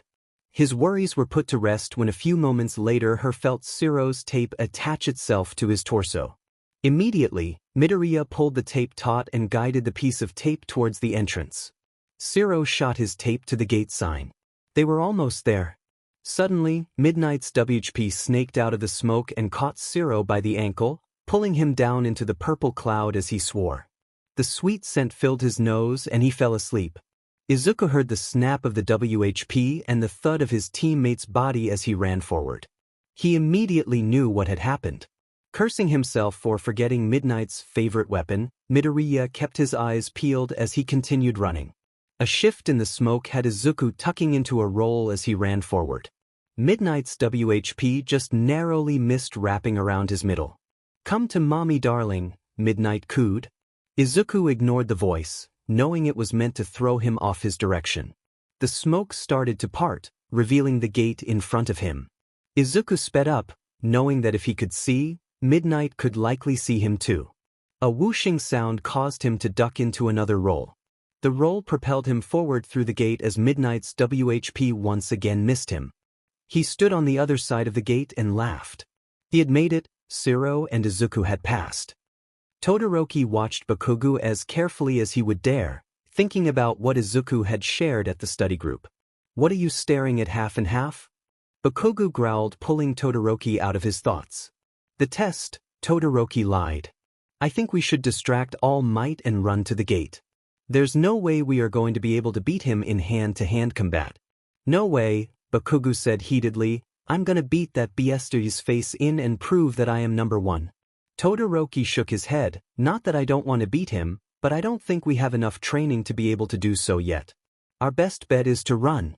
The bell rang signaling the start of the test and Bakugo took off, heading straight for their teacher who stood openly in the middle of the field. Todoroki rolled his eyes and followed the stubborn blonde, praying they would pass the test. Kaminari and Mina commiserated with each other the following day when grades were posted. They had no chance against Nezu. They were practically inconsolable until Aizawa announced they would be allowed to come to the summer training camp with remedial lessons. A class mall trip was quickly planned to prepare for the event, and Aizawa nodded his approval when Izuku shot him a look during the planning phase. Izuku beamed and made plans to meet up with them at the mall. The next day, Izuku bounced on his feet as he waited for his friends and classmates. He couldn't believe he had friends, but Uraraka and Ida definitely fit in that category. Todoroki probably did too. The stain incident had definitely brought them closer. He could probably consider most of his classmates friendly, although friends might be stretching it a little bit. Izuku didn't even know he could have that many friends. It was like a dream come true. Hagakure and Aoyama were the first to arrive. They spotted Midnight first due to her height, and then the bouncing green teen next to her. Midnight, Hagakure greeted, your tip worked great against Snipe-sensei in the test. Midnight lit up. Glad to hear it. This kid here outran me. It was magnific, Aoyama said. We were able to watch his match on the monitors before ours started. I didn't even know you could run that fast. Hagakure said enthusiastically. Izuku blushed at the praise. Thanks. The trio of students visited for a while until Midnight caught sight of someone and waved them over. Shinso. Over here. A tall purple-haired teen with tired eyes started in their direction. Hello, Midnight-sensei, the boy said in a deep voice. Izuku's eyes widened and filled with stars as he realized who the kid was. Oh hey, you are the kid that won the festival with a mental quirk, right? Congratulations. I didn't get to see your last fight in person, but I loved watching your matches. I never had to patch anyone up after your matches, Izuku said as he unconsciously leaned closer to get a better look at the teen. Okay, Shinso said as he sent a pleading look to Midnight, who was trying to hide a smile behind her hand. It seems you already know Shinso, Midnight said, putting her hand on Izuku's shoulder and pulling him back. The boy blushed, realizing what he was doing, while Hagakure and Aoyama giggled. Since he won the sports festival, he will be transferring to the hero class next semester. That means he will be coming to the summer training camp with you guys. So we asked him to come and meet the class. Shinso, this is Hagakure, Aoyama, and Midoriya. The teens nodded as they were introduced. Midoriya is actually training to be a medical rescue hero under Recovery Girl. That's why you didn't see him participate in the sports festival. Midnight smiled, then turned to Izuku. The rest of the class should be here soon. I'm going to go look around while you finish. Meet me at the entrance when you're done and I can give you a ride home. Is she your mom or something? Shinso asked as they watched her walk away. Izuku blushed. Oh no, it's nothing like that. My mom is in America and my father is not around anymore, so I live on campus. Oh look, it's Uraraka and Ida, Aoyama said, waving the pair over. The rest of the class soon showed up minus Bakugo and Todoroki. Kirishima sheepishly said the blonde had refused to come if Midoriya was there. Midoriya had just chuckled and shrugged. Mina and Kirishima shared glances while Ida suggested they split up in groups to get the things they needed and then meet up at the food courts. Uraraka was left alone with Midoriya. What are you planning to get, Midoriya? Midoriya's shoulders relaxed a little bit as Uraraka called him by his last name. He felt a little disappointed, but he didn't feel nearly as embarrassed as he had when Recovery Girl had found him blushing that week. I was planning to get some more weights. What about you? He asked with a smile. Uraraka took a look at that smile and immediately recalled Aoyama's words from their test. Blushing, she hurriedly said, I have to get some bug spray. I guess we are going in different directions then. I will go. Bye. Then she ran away. Izuku was left blinking as the dust cloud settled. Uraraka had never run away from him before, and she was blushing. What was going on? He hoped she was okay. He knew she was physically fine. He hadn't picked up any injuries. Turning around, he headed towards the sports store. He was halfway there when he felt someone drape their arm across his shoulders and whisper in his ear. Long time no see, Zuku. A deep voice that haunted his worst nightmares cooed in his ear. What do you want? Izuku whispered, feeling like he had just been plunged in an ice-cold lake. His father was supposed to be in Kamino. Not here. Is that all you have to say? Hisashi said, smirking as he led his son to a set of benches even as he ignored the people around him. I've been gone for over 10 years now, but you knew that, didn't you? You aren't supposed to be here, Izuku said. Yet I am, Hisashi laughed. You've grown up so well. You look so much like your mother.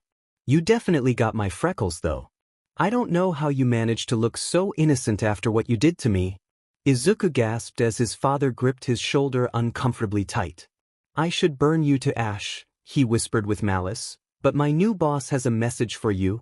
Izuku shot a glance at the man's face and saw a pleasant expression despite his scathing words. The dissonance only frightened him more. Watch your back at camp. Tamura's looking for a healer. Izuku. Uraraka's voice sounded unsure. Izuku's eyes snapped to her voice and he prayed she would understand the situation. Oh, Hisashi's voice interrupted Izuku's desperate thoughts. You got a girlfriend while I was away? Don't worry, honey. We were just having a friendly conversation. Uraraka raised her fists and said, I don't think you were. Leave him alone. Hisashi chuckled and raised his hands as he skirted around the girl to leave. No worries. I was just leaving, he said before addressing Izuku, who had now collapsed to the ground. See you around, kid. Then he vanished into the crowd. Are you okay, Izuku? Uraraka asked, subconsciously using his first name. Izuku grabbed his chest and tried to take deep breaths as he processed what his father had told him. Uraraka helped him back up onto the bench and rubbed circles on his back until he calmed down. Izuku pulled out his phone and texted Midnight his location before giving Uraraka a shaky smile. I'm okay, Izuku said. I just wasn't expecting a reunion with my dad today. That was your dad? Uraraka asked. I thought he was in prison. He got out on parole at the beginning of the school year, Izuku admitted. My mom and I still have a restraining order out, so he shouldn't have approached me. Thanks for helping out, Ochako. Ochako gasped when he used her given name, catching Izuku's attention. Oh sorry, if you don't want me to use your first name. You just used mine several times back there, so I thought you wanted me to call you by your first name. I can stop if you don't like it, Izuku said as he blushed and looked down at his hands. No, Ochako said with a blush of her own. I don't mind at all, as long as you don't mind me calling you Izuku. I don't mind, Izuku said with a smile. Ah, young love, Midnight said teasingly, as she looked Izuku over with a critical eye. Izuku and Ochako suddenly noticed how close they were to each other and immediately scooted away from each other with bright red faces. I got your text, Midoriya, she said, still throwing coy glances at the pair of students. What happened? Izuku explained, and Midnight immediately became serious. She whipped out her phone, and within the hour, Uraraka and Midoriya were giving statements to a police officer before being skirted home by Midnight. Shinso wasn't sure what Class 1A was going to be like, but he had not been prepared for their enthusiasm towards having him as a classmate. The acid girl had practically draped herself all over him as they shopped. He was worried that the redhead with the hardening quirk was going to kill him for messing with his girlfriend. He kept glancing their way with small frowns. Eventually the red-headed boy came over and the girl called out to him, Kiri, what's up? Kirishima awkwardly rubbed the back of his neck and said, I need to talk to you about the thing. Mina looked at him with a blank expression before realization lit her eyes. Oh, the thing, all right. She, finally, let go of Shinso and grabbed Kirishima by the hand, drawing him away from the group. Once Kirishima and Mina were far enough away from the group, she turned and asked him, So any progress? Sort of, Kiri said with a shrug. I finally got him to talk to me again, but when I brought up talking to Aizawa he shut down. Said something about him already being flipped, so then I asked him if there was a hero he would trust to not be flipped, and he mentioned Vlad King or Sir Night Eye. Class 1 BS teacher that seems to hate our guts as much as his students? Mina asked exasperatedly. I don't think he hates us, Kirishima responded. I just think he's super competitive, but yeah. Well, I'm pretty sure Class 1B will be coming to the training camp with us, so we can talk to him about it then, Mina said. It will work out the way it is supposed to. Now let's get back to the group. I want to see how long Shinso can tolerate me. You really shouldn't tease him like that, Kirishima said. The poor guy doesn't look like he has had a lot of support until now. That just means we'll have to add him to the Make Them Feel Loved group, Mina said. Hagakure had made a group chat with all the girls to clue them in on who they needed to help. What? Kirishima asked. Is Bakubro part of that group? Don't worry about it, Mina said as she dragged him back to the group. He was, but he already had a good support group. The bus ride to camp was largely uneventful. At least it was, until Aizawa stopped the bus and literally shoved the entire class off the edge of a cliff. Izuku managed to catch a branch on the way down, slowing his descent. It didn't stop him from grumbling about Aizawa's logical ruses though as he scanned his classmates for injuries. Seeing none, he joined Ida and Todoroki in clearing a path to camp. Because the earth beasts weren't organic, Izuku's quirk didn't work on them, but luckily for himself and Shinso, they had been through Aizawa's combat camp, giving them a leg up on hand-to-hand combat. The two boys quickly gravitated towards each other and helped push the group forward. Bakugo and Kirishima had split from the group as soon as Shinso and Midoriya had teamed up, Bakugo refusing to have anything to do with the pair. It took several hours, but the group managed to push through the foliage and quirk-made beasts to the campground. Shinso immediately spotted the small child just as Midoriya made his way over to introduce himself. He had to control a snort when the kid immediately punched the green-haired teen in the ball. He wondered why the kid was there in the first place, but that thought was quickly redirected as food was placed in front of him. He had no idea he could be so hungry. As camp continued, Shinso learned more and more about his classmates and the others in the hero program. For some reason, 1B had some kind of one-sided rivalry with Class 1-8s, particularly the funk. He was annoying for all sorts of reasons, the biggest probably being that he looked nice enough until he opened his mouth. He also noticed that Bakugo seemed to have some kind of issue with the healer. They were never in the same group and were never allowed to spar. The rest of the class seemed to have just accepted it as the way things were, so Shinso figured it was better to stay out of it. He already knew the blonde hated his guts for brainwashing him out of his victory at the sports festival. It's not like he wanted to be hated, but he wasn't really here to make friends. He was here to learn how to be a hero. Vlad King rubbed his forehead as he felt a migraine coming on. Of all the things he had to do this week, he had not expected to be asked to talk to Class 1 as resident time bomb about Azar's kid. He had told the redhead and pink-skinned girl to ask Aizawa, but when they explained that their friend was convinced the kid had somehow already had Aizawa on his side and didn't trust the teacher to actually listen to his concerns. He warned them that he would have to inform Aizawa of the meeting, and they said that was fine. So here he was, sitting with 3 students from a class that wasn't his own and listening to a frankly frightening story that had twisted a childhood friend into a bully. The worst part of it was that the story was completely believable. In fact, the Hero Commission had investigated and double-checked to make sure the child could not have done what this boy feared. Before we start, I have a question for you. Why did you choose me to clear this up?